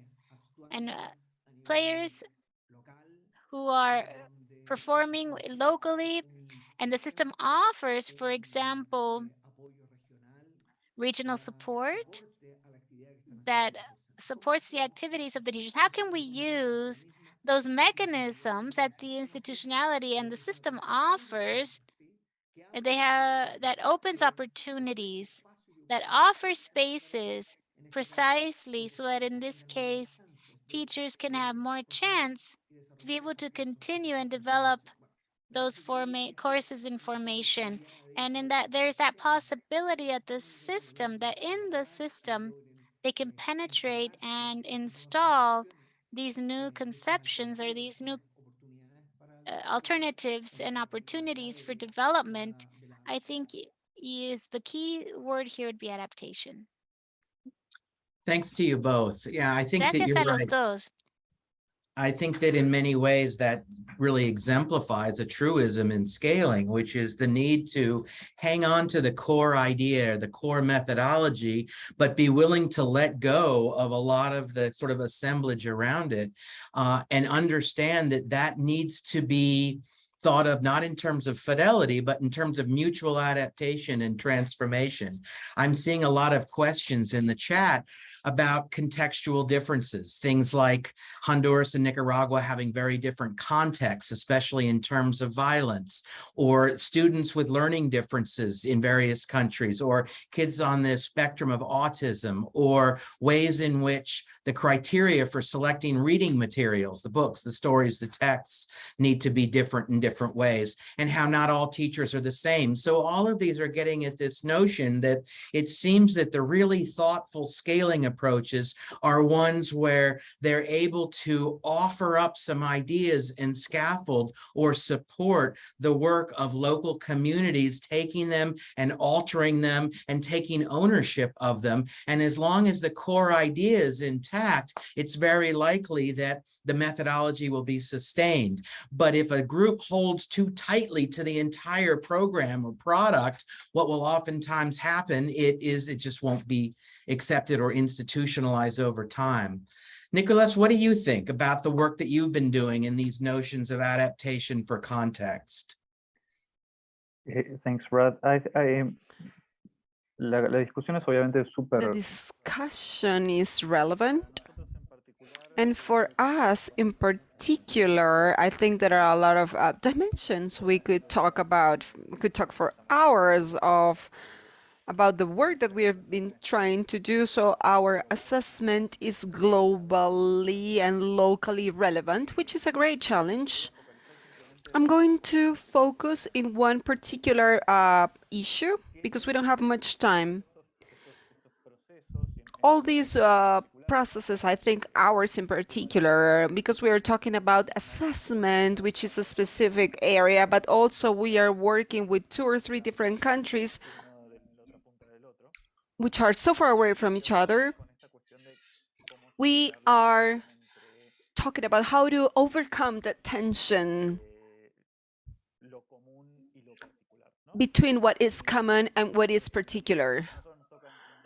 And we have seen this in different levels. For example, one is that related to the curriculum challenges. Our common assessment is mainly referenced in the framework of the global proficiency framework. So we have this global framework through or based on which we develop our items, but also at the same time we think this is not only for the local level or global level, but also it can be relevant at a local level. And here the only way to solve this is having conversations with the different teams at a central level and the teams that are in each one of the countries that have developed items, especially in this part of literacy and language.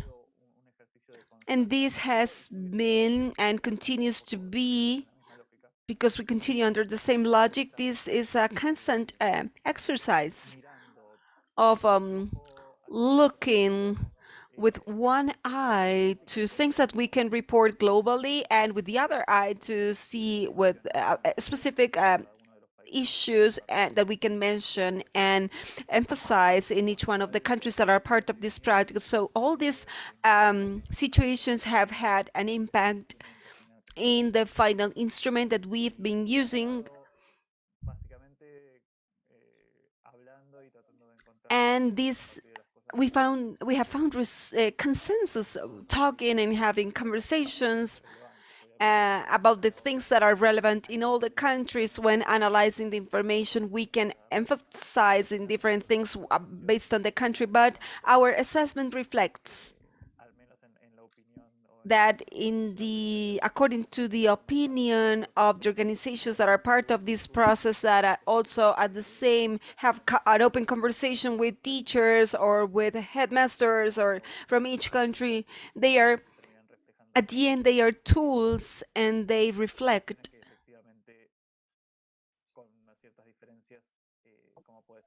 things that with certain differences. For example, a content might be in one grade and not in the other, but in the end they are relevant in different contexts. So that's a very, very brief summary that we could talk a lot about that. Thank you, Nicolas. I'd love to turn it over for a moment to Inez and Ismael, and maybe you all could talk about how your work needs to be contextualized within the various characteristics of the actual location you're focusing on.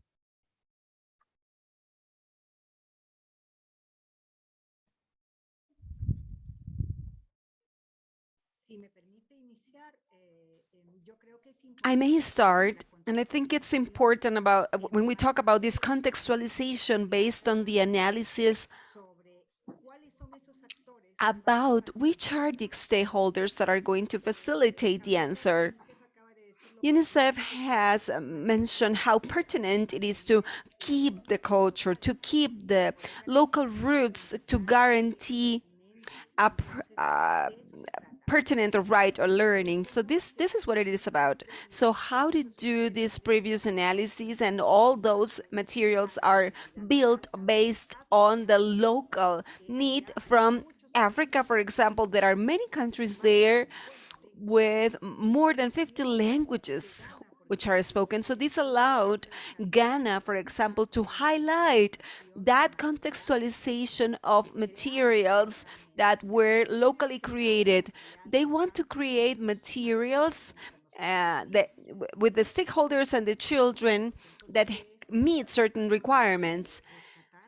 And that's what they are trying to rescue, to provide these options, diversity or richness. As a complement, I could say that there is an ideal in the implementation of programs, implementation of certain early literacy models of support to reading and writing processes. But under the research that we've been carrying as FOSDEH, there is a reality not only based on the adaptation, but also on the scaling up of in which every territory, every community adapts this with their actors. Ideally, we could have the participation of teachers, of mothers, of parents, but there are also actors that play a multifunctional role there. Mothers, but they also belong to different associations, but also they are part of the the community water committee. And so in this ideal, the communities also try to adapt. And also the responses that we get about the materials, about the support they need, sometimes is only focused in that one actor. As they participate in different actions, they have somehow greater clarity on the need of every material and every context. Thank you. And just very quickly, Ismael and Ines, in Nicaragua and Honduras, who selects the reading materials for these reading camps? And is there a criterion or are there requirements that one must go through in order to choose particular materials?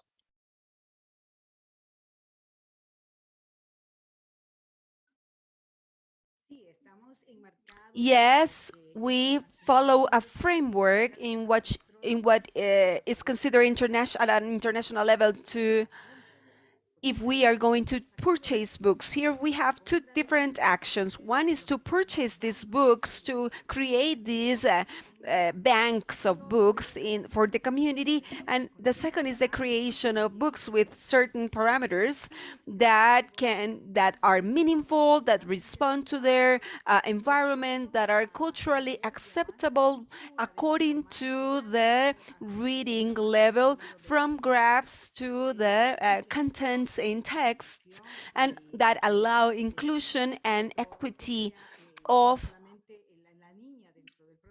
the girl who is in this process, but also the inclusion and and respect for the rights of all children. Great, thank you. Thank you both. I can close that the communities also elaborate their materials. This is from a community called Sabana Grande that had a contest of these story tale contests or tales contests, and children created their own tales, showing that communities innovate and adapt and encourage the reading and writing according to their capacities or their possibilities. Great. Yeah, that's a really good point, that we want children to be producing texts, not only reading them, and that there's a really nice kind of literacy cycle that can happen. Thank you. I want to turn for our last couple of moments to Seguro and Manuel and ask them about contextual adaptation. And to ask you two the question, what I might do is turn to a question that came from the chat, which is the following. It came from El Salvador. Are the gaps by sex measured or gender? Is there an analysis or inequities with a gender approach? Is there less gender analysis in relation to inclusive education? Okay, now we'll start with that question. Yes, we have analyzed the gender, and we see consistently girls are doing better in reading across countries. And this is also consistent with the result from PISA and other international assessments. And for the mathematics, it's mixed. And when you look at the disability and gender, the impact of disability is much larger. So if you take into account of two effects, the gender difference will get much smaller. And then what we found is actually, as you expected, social and economic status plays a significant role in terms of determining the learning outcomes. And very quickly about the adaptation and scaling, there are two sides of the same coin for us. For each country, we develop fact sheet, but the development of fact sheet is always jointly done with the UNICEF country office and the Ministry of Education, so that the data and evidence will inform policy discussions and address policy questions. Then we will organize national workshop to disseminate the result, but also to inform ESA and ESP, education sector analysis and education sector planning. So for us, it's quite important to have integration of data and policy, and so that we are not only producing data, but also the informing policy document, as well as sector level planning documents such as ESP. And Mania will speak about the language policies in Latin America. Sí, y en América Latina, por ejemplo, la cuestión de la lengua es And in Latin America, this language issue is very important in Latin America in terms of adaptation, because there are different situations according in the countries. For example, Uruguay is a very homogeneous country, but there are some other divisions such as the race, such as the economic situation. The Afro-descendants are very, they have they are less favored than other races. Also, for example, in countries like Peru or Paraguay, you have 80% who are bilingual in Spanish and Guarani, and other countries we see other things. In UNICEF, that has offices in more than 150 countries, including the countries of Latin America and the Caribbean, they have in Latin America a network of 9 countries that work on intercultural and bilingual education and adapt the results, adapts the principles that we mentioned before in a different way in each country. For example, we have an initiative that is called Foundational Literacy and Numeracy, and one of the principles of this initiative that is related to reading and mathematics, that says that we have to teach to every child at the right level and at the language the child understands. So this is going to have a different result in practice in a country as Uruguay or as Paraguay or as Peru. And that is mainly focused not only based on the language, and as Ines mentioned, and also based on the culture. It's intercultural and bilingual, and the treatment is not only that children learn in their own language and in their own culture, but they will also learn from the different cultures, from the different subcultures that may live or may exist in a determined country. And this is all related to adaptation and contextualization. And there are cases in which we face logistics difficulties, Well, such I'm as... so sorry, but I'm going to have to cut you off in the interest of time. Thank you. Thank you so much. I want to thank everyone. There's so many questions in the chat that we couldn't get to. I'm seeing a lot of interest. Questions from El Salvador, questions from Honduras, questions from Nicaragua. I hope that we'll have a chance to delve into those in later exchange spaces. But I just really want to thank everyone. The participants, thank you so much. Really interesting conversations. The rest of you for asking such interesting questions in the chat. I really learned quite a bit, and I want to thank you all for giving me this opportunity.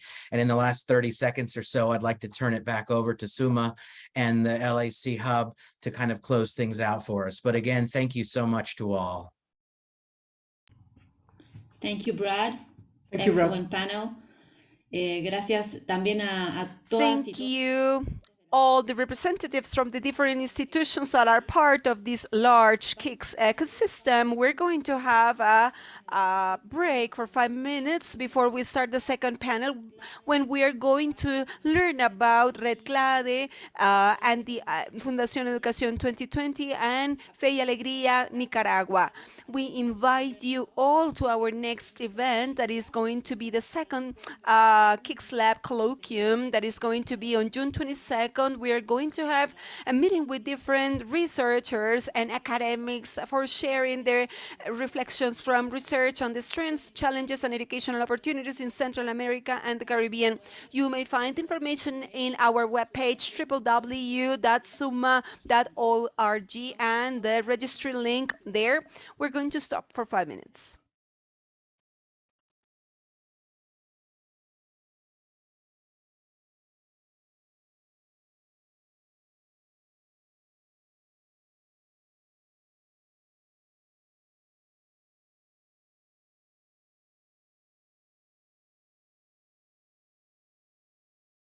Comment pouvons-nous contribuer à l'amélioration de l'éducation en Amérique latine et aux Caraïbes en partageant entre pays les expériences et les innovations éducatives réussies?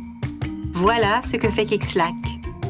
En utilisant des données scientifiques pour générer des politiques publiques éducatives, voilà ce que fait KIX LAC. En facilitant la construction de liaisons entre les personnes et les pays qui travaillent pour le droit à une éducation de qualité. Voilà ce que fait KIX LAC. KIX LAC favorise l'échange de connaissances et d'idées innovantes pour l'éducation en Amérique latine et aux Caraïbes. C'est un espace de réflexion pour l'amélioration de la qualité de l'éducation dans nos pays. Il existe différents KIX dans le monde. En Amérique latine et aux Caraïbes, le centre KIX comprend la Dominique, la Grenade, la Guyana, Haïti, le Honduras, le Nicaragua, le Guatemala, le El Salvador, Sainte-Lucie, Saint-Vincent et les Grenadines. Nous travaillons tous vers les mêmes objectifs. partager, systématiser et promouvoir l'amélioration de l'éducation.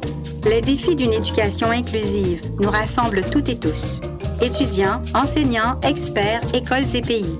Nous devons travailler ensemble pour améliorer l'éducation. Voilà ce que fait KIX LAC. Une initiative réalisée par SUMMA, Laboratoire de recherche et d'innovation en éducation pour l'Amérique latine et les Caraïbes, ainsi que l'OECS, l'Organisation des États des Caraïbes orientales.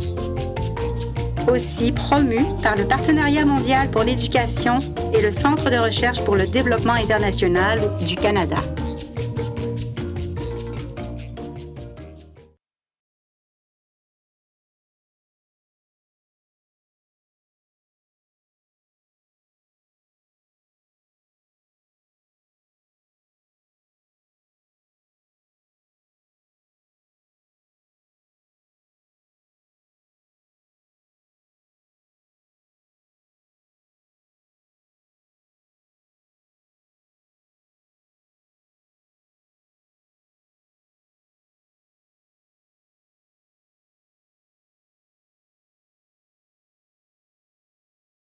How can we contribute to the improvement of education in Latin America and the Caribbean? Sharing successful experiences and educational innovation between countries. This is what KIX LAC does. Using evidence to generate a high impact on educational policies. This is what KIX LAC does. Facilitating the construction of networks between people and countries that work for a comprehensive quality of education. This is what KIX LAC does. KIX LAC is the knowledge and innovation exchange hub for education in Latin America and the Caribbean. A space to learn, think, and improve the quality of education in our countries. There are different KICs in the world. In Latin America and the Caribbean, the hub brings together Dominica, Grenada, Guyana, Haiti, Honduras, Nicaragua, Guatemala, El Salvador, St. Lucia, St. Vincent, and the Grenadines, all working towards the same goal: to share, systemize, and promote educational improvement. The challenge of an inclusive education rallies teachers, students, experts, schools, and countries. All must work together to improve education. And that is what KIX LAC does. An initiative led by SUMMA, Laboratory of Education Research and Innovation for Latin America and the Caribbean, and the OECS, Organization of Eastern Caribbean States. Also promoted by the Global Partnership for Education and International Development Research Center of Canada.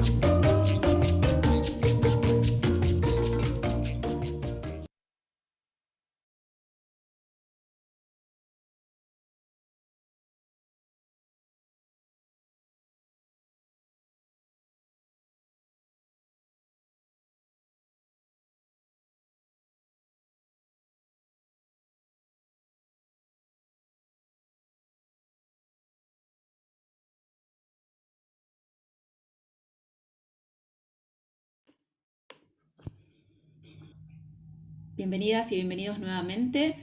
Damos inicio ahora al segundo panel del día. Welcome back, and we start with the new panel that will be in Spanish, and Maciel Morales will be our moderator. She is researcher in the for KIX, so she is doctor in. She has a master's in science of education, and also from the Paris University, and she's also a teacher of art in the Universidad Mayor and from the university in Chile. Maciel. Thank you, Sole. Welcome once again to each of you. It is a pleasure for me to facilitate this panel that will allow us once again to have this territorial view of the problems we have in the region. We have the privilege of having the presence of CLADE from the University of Fundación CEIBAL, and others that participate in this space. Each organization will have 15 minutes to be able to share, and then we'll have a dialogue between us all. And then the idea is to also make the audience a participant as well, asking their questions in the chat of the Zoom. So with no more ado, we will begin our panel. Our first guest is Nesli Lizarazo. Did I say that correctly? Nelsi Lizarazo, is that better? Who is General Coordinator of the Latin American for CLADE Education, and she's a popular educator, philosophy. She has international relationships. Her professional field has to do with the educational, formal, and community training, and also with the human rights and other things as well. And today, Nelsi will share regarding strategies to prevent, but this has to do with Haiti, Honduras, and Nicaragua, and avoiding the preventing sexual violence and gender violence. So thank you all. It's a pleasure to be here with you today. And Maciel, do not worry. I have worse things that have happened with my names, and someday I may share that with you, so no problem. We are going to begin. I will also like to greet each of you from all of the Latin American campaign with the right to education, a campaign that is present in our region and that has been open for has been working for more than 20 years, working on the human rights for education for everybody and throughout their whole life. So it's a pleasure to be here speaking from CLADE, and especially from the 3 countries that we are carrying out this project, which I have to say challenges us every day. And that maybe that is why we love them so much as a process. So I'm going to share my screen with you now.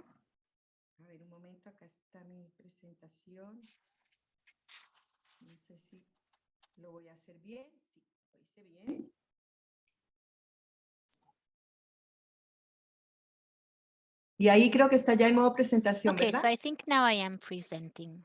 Yes, perfect. Okay, great. Well, our project is strategies to prevent sexual and gender violence and be able to promote equity in rural schools. The objective, as you can see here, is to be able to strengthen strategies and promotion of gender equality and prevention of violence of having to do with gender in rural schools here in Haiti, Honduras, and Nicaragua. This has to do with creating empirical data that allow us to orient the treatment and prevention of violence in schools and promote the development of materials and public policies to be able to deal with this issue. And you can see in the map, you can see the schools that we are working in. They are rural schools in communities that are relatively small, 2 in each one of the countries, 2 in Honduras, 2 in Nicaragua, and 2 in Haiti. And we have been working about a year. And in that sense, what we are going to share are just the first findings, the first results. Not for that reason are they any less important, because the first findings are what orient the continuity of the work that we are already in this second phase. These are our specific objectives: to be able to build knowledge locally regarding practices and responses to violence in context of rural schools. And here there is something very central in this process, because we are doing it through processes that are participative of research. The other is number 2 is mobilize knowledge to be able to strengthen the capabilities, the local capabilities, and empower the interested, those players that are connected to the treatment and having to do with the violence and transversalization of the focus on gender and material and educational practices, and also to have an incidence in the inclusion of treatment in the violences of these rural schools. The first, the project has 2 main things. The first one is the methodology, and the other one is the focus on gender. We are betting on the methodology of participation research that, as all of you already know, it changes the role as researchers, and it strengthens the role of the researchers, of the communities themselves, of the players themselves, of the communities in the educational communities, and the intention that knowledge stays with them, and this methodology be possible to apply in other schools, whether it be in different schools or different areas, but also because we want to highlight the knowledge, the local knowledge, local experience, and the local perception that they have regarding each subject. And the construction that is very important culturally of the strategies to be able to have a prevention. And this has to combine analysis that is qualitative and analysis that is individual as well. And in terms of gender focus, we search for a recognition of the rural schools and the situations that they experiment related to practices or systems of beliefs and other things based on gender that make violence based on gender be naturalized, whether it be something that is not questioned and that be reproduced and sustained systematically over history. Oh, 1 second, I can't go forward. Here we go. Here we go. So up till now, we have closed phase 1, which was a first process of research to more exploration and articulation with local allies, which was very important for future scaling of all of this experience. And this first process of research was carried out only with adults, with adult people from the community. We have not yet started with the teenagers who are going to be the next stage. And the second phase, the one that we are in, the one that we are beginning from a couple weeks ago, we will get in deeper into the research and have participation, active participation, and articulation with the different players and creating strategies of prevention in these rural schools. What have been the findings in this first phase that we have worked in?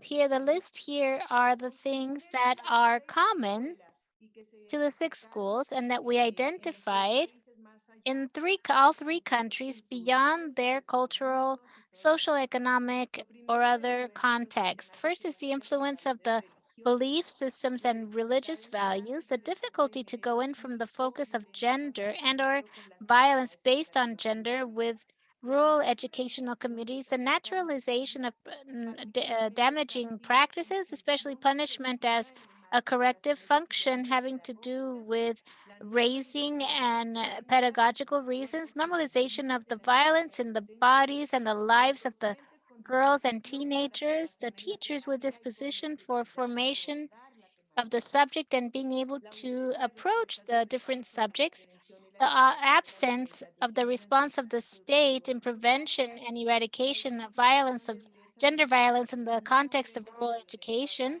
and the identification and diverse manifestation of the violence that is present in the different territories, whether it be roles, stereotypes, genders, bullying, pregnancies. Those were common findings from the first phase of the project. Now we are in phase 2. And with phase 2, as you can see, by the check, half a check, half a check, this is the status of the process. We have very good job of territorial articulation with key players, not only nationally and internationally, the educational communities, universities, different sources give us a good condition to be able to see those who are present now, in the present, and in the future. The critical reading in the exploration phase that we were able to do this in person in a workshop with the research teams of each country that we carried out in Panama. And we are now about to go with the second phase of research of participation action with all the different tools and focused on a gender having to do with the 3 teams. And it begins next week in Honduras, and then we continue with Nicaragua and Haiti. Here we are betting all of our strengthening of the communities, educational community. And this is based on the teenagers in this task. And then, which is very important in this second phase, we have found in phase 1, 5 things that are systematic, and I mentioned them before, and these are going to be the emphasis during the second task of research in territory and with the players: bullying, sexual violence, punishment, stereotypes, roles, and teenage pregnancy, which are the 5 main central areas that the communities are able to perceive that are having to do with where you can find, or in spite of the naturalization of the problem of this gender violence. And then the phase 3, where we will build with the communities themselves and have with the prevention of gender violence. And then we will have this stage of having to do with scaling. And since we know, because of the focus, we cannot do it at the end, but we start building all the conditions to be able to start producing scaling in the depth and width and height of all of the findings of this process that we are committed to. We want to highlight, just to end, that not only the opening of the teachers to learn, that the openness regarding the focus on gender and to elaborate and implement their own strategies of prevention of violence based on gender in rural schools, but also another area that women, teachers, are also victims of violence based on gender. And with this, I thank you very much. And of course, any question or reflection is welcome. Thank you very much for your presentation. It's no doubt something that is very important in Latin America and in the Caribbean and the world, but especially in these areas, and with more specific in rural areas. Like what you were saying in phase 1, there's like an abandonment of the state. So the important thing, like I said, like organizations like yours can work on these, and you can raise up these problems so we can solve them. So we appreciate your presentation. At the end, we'll have questions and answers where we'll be able to get a little bit deeper. And so thank you, and thank you for being so precise on time. We appreciate that. Now we are going to allow Angel Karim from Santa Lucia, from St. Lucia, and also from Haiti, that are going to present their work that is strengthening the capabilities of teachers and directors to broaden innovation from down up. So Angel and Claude, if you are around. Hi, I'm actually going to start. Yo voy a empezar. Hello, good afternoon. I'm going to just start our presentation, and I'll be joined by Angel and Claudel, my colleagues on this work. Thank you to SUMMA for including us in your summit today. I'm going to share my screen. Our project is a little bit different in that we aren't testing a specific project or program, but we're maybe a little bit earlier in the process. We're supporting teachers to use an innovation approach to explore early ideas that may become the projects and programs that we've heard about earlier in the day. We're using a human-centered design approach, which is pretty common in a social innovation space. A core tenet of human-centered design is using empathy to look at the opportunity or the problem space from the perspective of the users. The users in an education system are children, youth, teachers, and parents. And so we're empowering teachers to be leaders of innovation in their classrooms and schools because we feel that they are closest to the users and have the most regular contact with the users in the education space. So in our project, teachers are working in teams to apply the human-centered approach to innovation. A core part of our model is an emphasis on prototyping solutions. So that's where we are in our project right now, is that teacher teams are prototyping the ideas that they generated in cycle 1 of the innovation projects. By prototyping, we mean putting a simple version of your idea of the solution out into the world so that you can engage real users and collect their feedback to include in the further learning. Ministry of Education administrators shouldn't perceive there to be a loss of power or influence within this model because they maintain a critical role to nurture and support innovation in their communities, in their country. They also need to be particularly attuned to the strategic insights, the information that's generated through the projects. Sometimes the most critical part of the teacher-led innovation project isn't the final product, but it's something that was learned through the process along the way. And then our Ministry of Education colleagues are also looking for the most promising solutions, and they'll be supporting the scaling of those solutions that have early evidence of efficacy. Our theory of change model is shown here. So we're working to create a supportive innovation environment within which teacher teams undertake innovation activities to address what they perceive to be the local priorities, needs, and opportunities. And through this work, we think we're actually going to see teachers increasing their commitment to education because they're included in the design and change of education.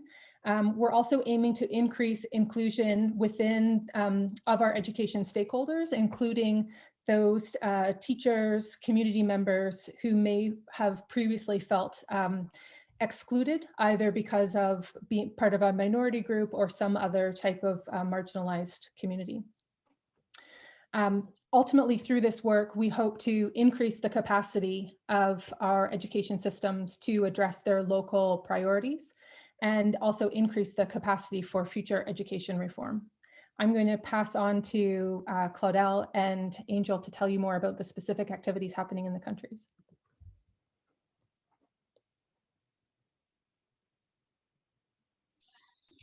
Oui, alors merci Carrie. Au niveau, est-ce qu'on m'entend? Oui, d'accord, d'accord. Au niveau Haïti, c'est qu'on avait en quelque sorte travaillé avec 39 équipes d'enseignants et qui sont composées de 5 personnes par équipe. Et dans chaque équipe, il y a en quelque sorte 3 femmes, enseignantes femmes. Dans les écoles primaires, on a plus de femmes que dans le secondaire. Maintenant, dans notre prototypage, qui est la fin de la première phase, on a 28 équipes et qui sont en train de réaliser des activités. We also see in the other phase 28 teams that are working. The formation was September and October, and then we have the phase of systemization, and we have started into the last stage of prototypes. In some way, there are various characteristics that came into this prototype at some point. We have projects in science of technology, projects of reading and writing in primary levels.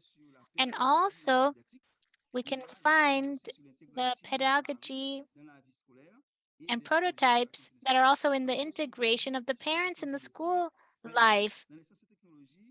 And also in the, so we have some tests that also in the cafeteria. So we have tests that show what we have locally and what it means and what are the tools that we have for science and technology. For example, they showed the teachers the different scales that were built to see the volumes, the masses, and also the problems that can be applied through national strategy. We also have some projects that allow teachers to work with them with the integration of these projects that can have a strategy that is national level, that can allow small laboratories to be placed in the different communities as experiments. D'informatique au niveau communal qui sont en quelque sorte très, très intéressants pour les communautés. Et après, un autre projet à stratégie nationale, c'est surtout l'intégration des parents dans la vie scolaire, qui est une des priorités du ministère. Et il y a un autre projet dont je vais parler, c'est surtout les projets d'écriture et de lecture. Et il y a tant d'approches qui ont été utilisées en Haïti, mais on n'arrive pas à faire lire correctement et à faire écrire correctement les enfants.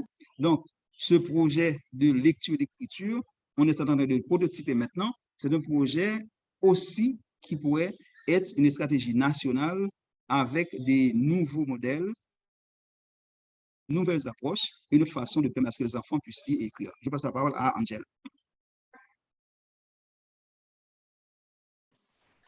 Thank you so much, Claudel. So I just want to highlight just 3 of the projects that we have been looking at in St. Lucia. One of the teams wanted to provide support for teachers who are also parents.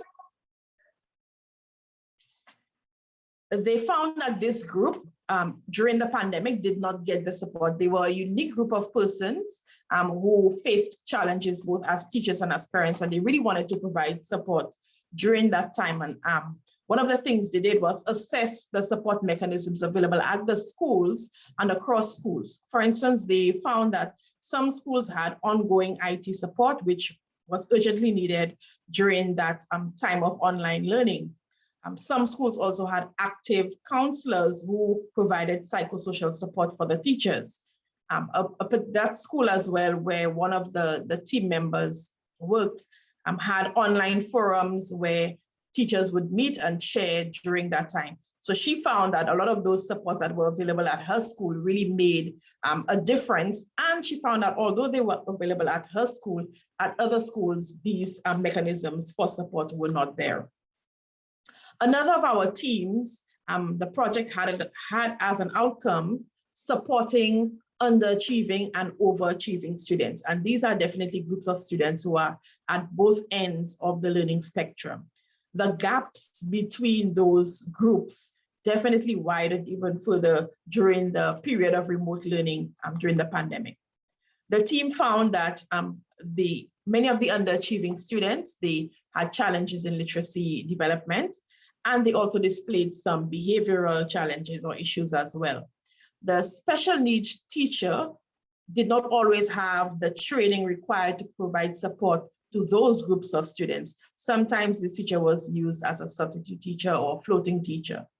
Further to that, in the lower grades, they discovered that there weren't many opportunities or challenges for more advanced students.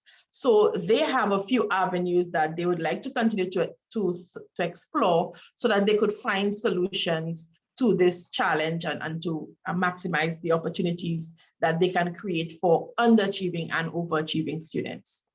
The third one that we want to highlight is a really interesting one, and it surrounds using remote assessment. This was a need that came directly out of the pandemic and online learning. Assessment was one of the most challenging areas for teachers to deal with during that time. The team found that using videos was potentially a good option, but as they continued to explore this solution, they found several concerns that were raised that needed to be addressed. For instance, students' familiarity with using this approach and the technologies required for it. They realized that it would be necessary for teachers to have been using this approach quite regularly in the instruction first before students could use it as a valid form of assessment. They found that the best form of assessment it would be used for would be formative assessment as well. There were practical issues that they found needed to be addressed. For instance, where would the videos be stored? For how long? Who would have access to it? What about issues of parental support, permission, and so on? When they looked at the assessment tool to be used for an approach such as this, they wanted to know whether the typical classroom rubric would be appropriate or whether they would need to create something more specific for for this form of assessment. This team works with 2 classroom teachers who are interested in prototyping this solution, seeing what comes out of it. And we can see that in many ways, the project outcomes, not just for this project, but for all of the projects, really support or align well with the Ministry of Education priorities in areas of assessment, special education needs, and continuing blended learning experiences for students. As promising solutions, they can be included in things like St. Lucia's continuity of learning plan for emergency situations, for the development of open access resources and content for teachers, and even for the present curriculum review that is happening under the OECS pool. Thank you so much.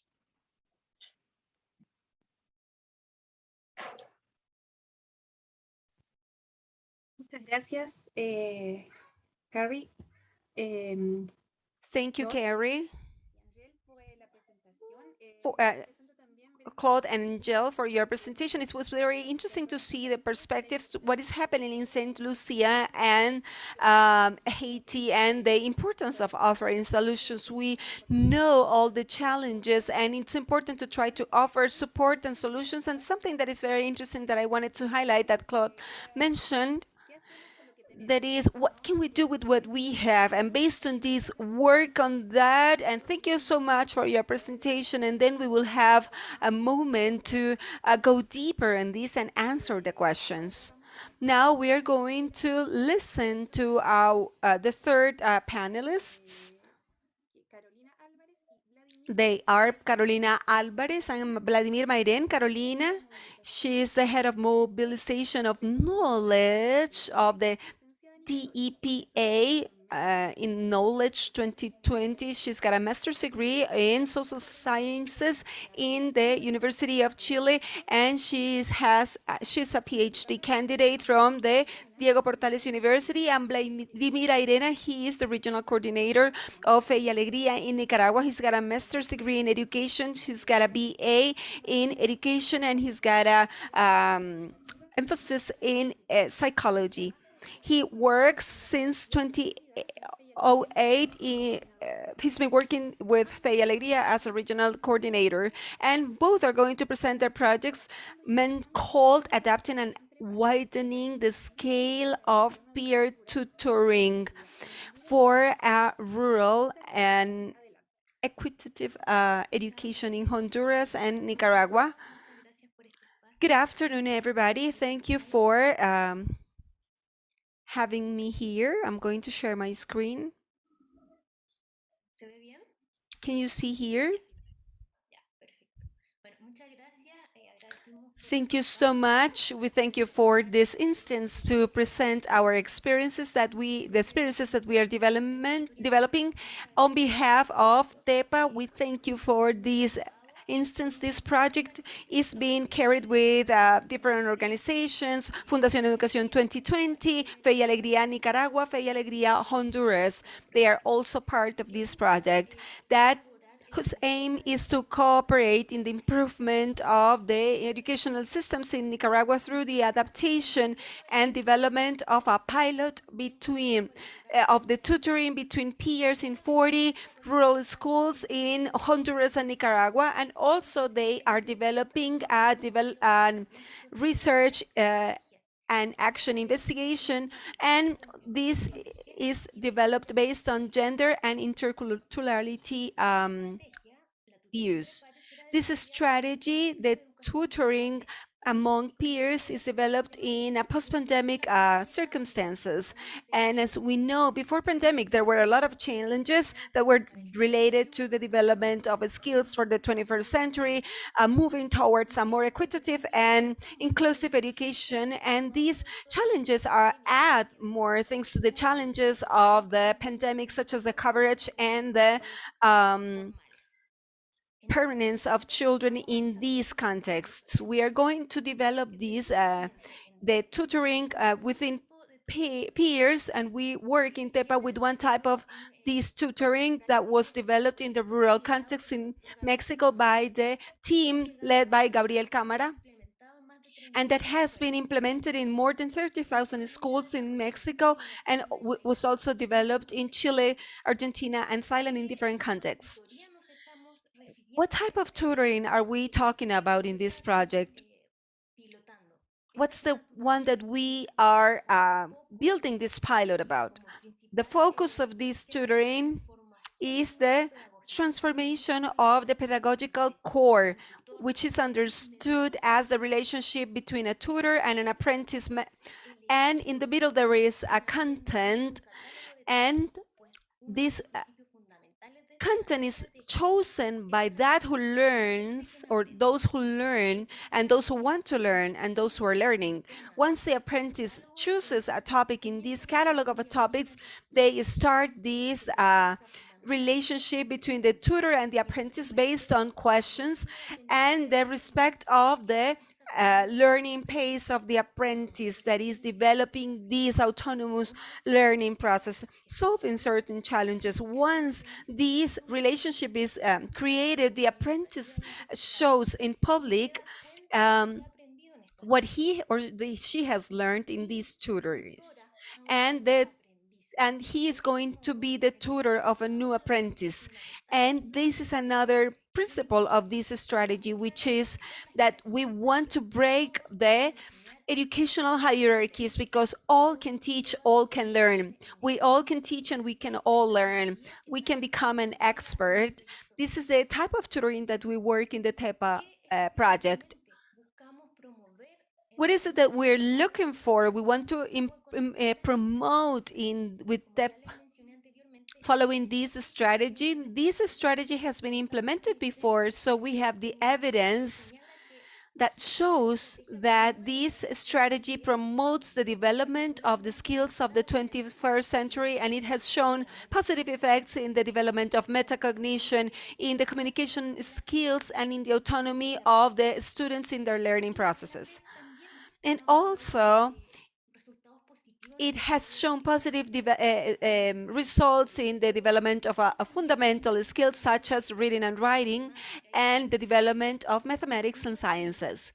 And along with this, a fundamental aspect is that it has shown positive effects in students that are behind the traditional educational systems, because these students improve their self-esteem. They create, or they face a very interesting change because they believe they can learn, because this strategy is based on their learning pace that considers their previous knowledge. Along with this, as this is a strategy focused in the relationship between tutors and apprentices, they reinforce the positive link between students and teachers or tutors. And here we find the possibility of working the socio-emotional aspects that were hardly hit by pandemic. Along with them, we also see this tutoring based on gender focus and interculturality focus, promoting an equitative education. This is something that we want to promote. And we also promote the development of learning communities, and we work with teachers, supporting the TPD through the creation of these communities of collaborative work, and also the practice of a concrete strategy that in the center of this strategy is the whole development of students. We also work with the headmasters, things related to leadership for the innovation. And this has shown in the Chilean context a positive effect in the development of skills for leadership, related to the possibility of creating these learning communities to make this strategy sustainable in time. Thank you for your attention, Vladimir. Now, he is the coordinator of Alegría in Nicaragua, and he will continue with the presentation. Thank you so much. As Carol mentioned, this project has been implemented in Nicaragua and Honduras in 40 rural schools. We have a scope of 100 students and 50 teachers, and its main objectives are: first, to adapt and implement a pilot based on the methodology of peers tutoring. It can be implemented in the classrooms. Second, to systematize and to assess the experience. And third, to have an incidence in the public and in the political areas so the schools may adopt this methodology. The methodology, as you can see, is developed in two main countries. They are in Honduras. We are in these sectors, in El Progreso, Lloro, and in Nicaragua, they are in 4 different areas. They are in the Caribbean coast, in the north and in the south, in the west part of the country, in a rural area called Lechehuahua, and in other municipalities of the north of the country, such as Pueblo Nuevo, where we have these rural schools. The process that we have followed, we see different phases. The first phase is about taking ownership of the innovation culture, and it has passed through an training process of the coordinators of the country and also the monitors. We call them monitors, who are the people, they are the people who accompany the 40 educational centers, 20 in Nicaragua and 20 in Honduras, and they have received this training in terms of the methodology and the peer tutoring. And in this training process, it has been theoretical and practical, and it's mainly practical in order to experience the relationship between tutors and apprentices, in order to live and experience each one of the principles of the tutoring. Once the monitor or the person who receives this tutorship, they replicate that. So this training is based on cascade methodology. So I train myself and I'm going to train others, and those others are going to train others. So we have seen this training process from the Education 2020 team to the coordinators of the different countries, and then the coordinators pass this information to the monitors in the schools, and then in the schools and the teachers and the students. The second phase is based on the adaptation process of the model. And here we have had 2 great milestones. First one is the design of the tutoring, or the catalog of the tutoring. And each one of the monitors or the facilitators here have planned the tutoring they are going to perform with students and with teachers, responding to the needs of the students and even their needs of the context and the environment where we live. And the second milestone is the design of the pilot plan to be developed in each one of the schools. How to do this, how to develop this, how to implement the methodology in the educational centers of their territories until reaching this or the classroom. And the third phase, in which we are right away, is the implementation phase. And what they are developing in each one of the countries is the work with the schools, with the different stakeholders, in which teachers are being trained, and they are also applying the methodology in their classrooms and in the training of teachers and students, sharing, socializing the methodology to the different actors of the educational community, for example, the headmasters and the families of the students. And in this process, as it was mentioned before in other experiences, we have seen some difficulties or things to improve in our process. One of the main difficulties is the different realities of Honduras and Nicaragua,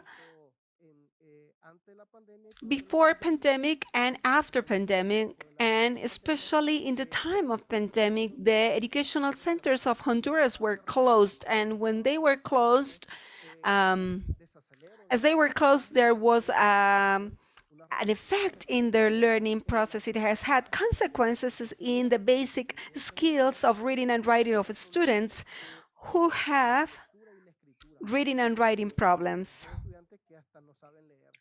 That we have found the students who don't know how to read and write.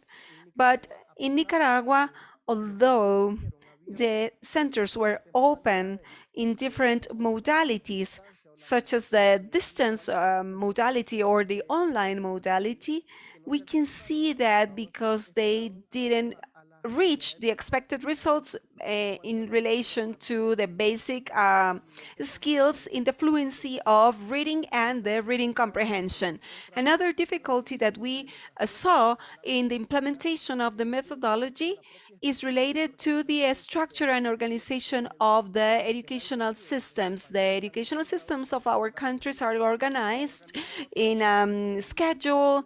They have these curriculum contents based on the national curriculum with some specific disciplines, but that creates a tension for the integration of these methodologies and other methodologies, because the methodologies are going to break that traditional aspect. So the educational system is more focused in the content, in the curriculum, rather than in other things. And this creates difficulties for integrating and including other schools.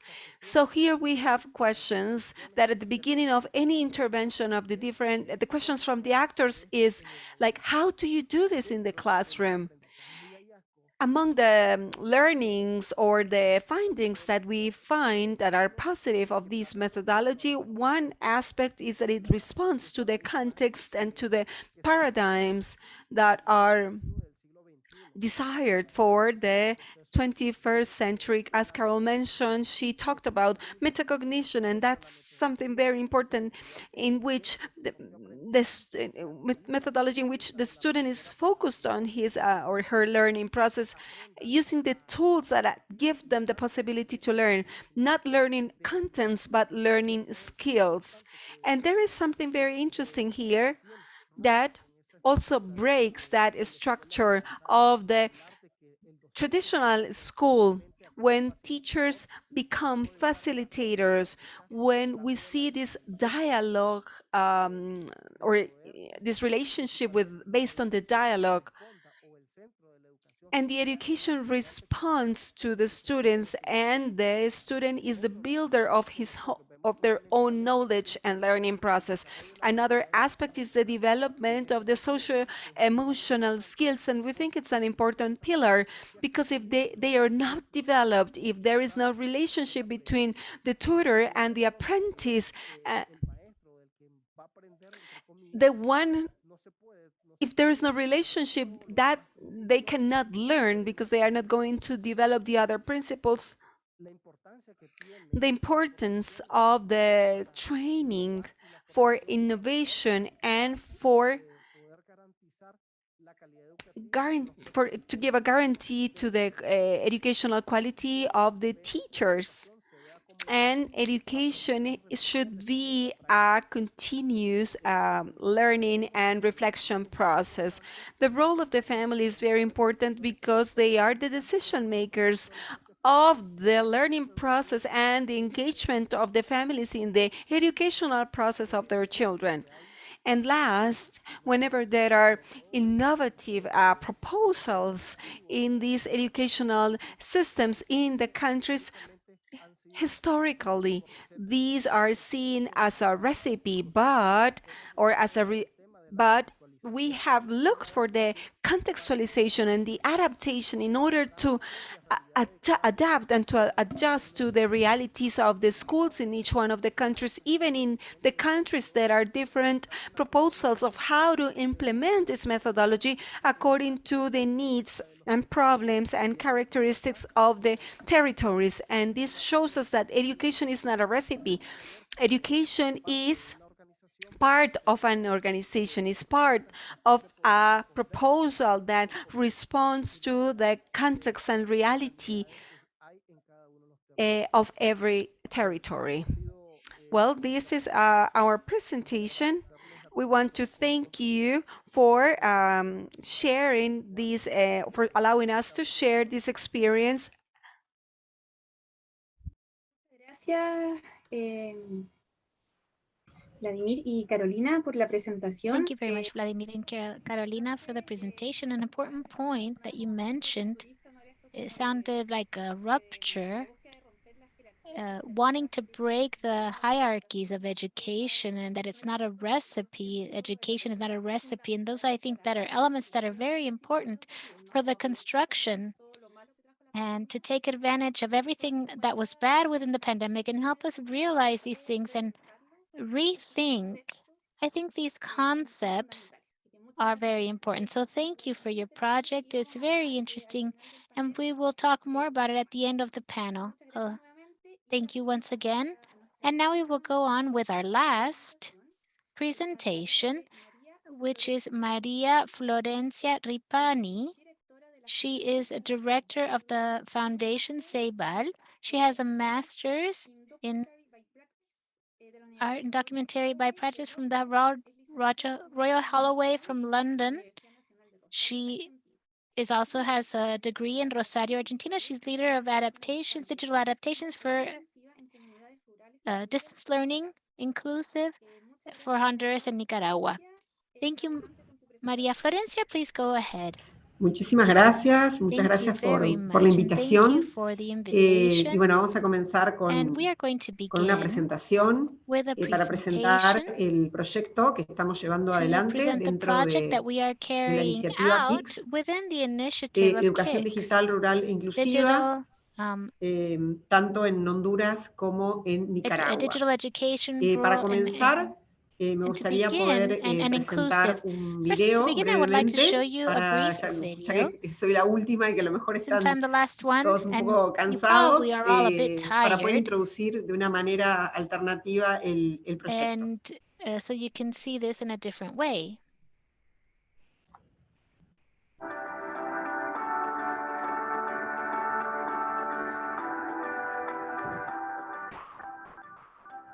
Through the efficient use of technologies, we want to strengthen rural education and distance learning. It's a need that we have seen more evident since the pandemic of the coronavirus. From the foundation, we lead the regional effort to adapt educational television and digital means.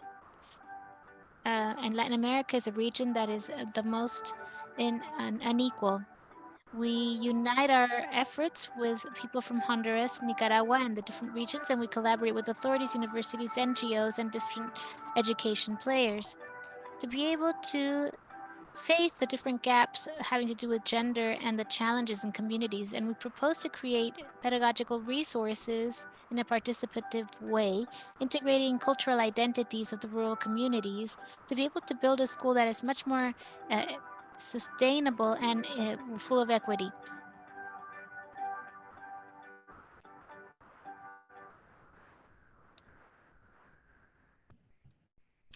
Bueno, esto era simplemente una primera introducción en la cual se empezaron a plantear algunos de los conceptos fundamentales sobre los cuales trabaja el proyecto, que lo que busca es abordar una situación estructural de desafíos de la educación rural, que también quedó más expuesta durante la pandemia, particularmente debido a una falta de articulación entre recursos vinculados con medios de comunicación educativos, la televisión y la radio fundamentalmente, y otras situaciones estructurales que tienen que ver con la educación rural, como la dispersión poblacional, bueno, no solo la situación, digamos,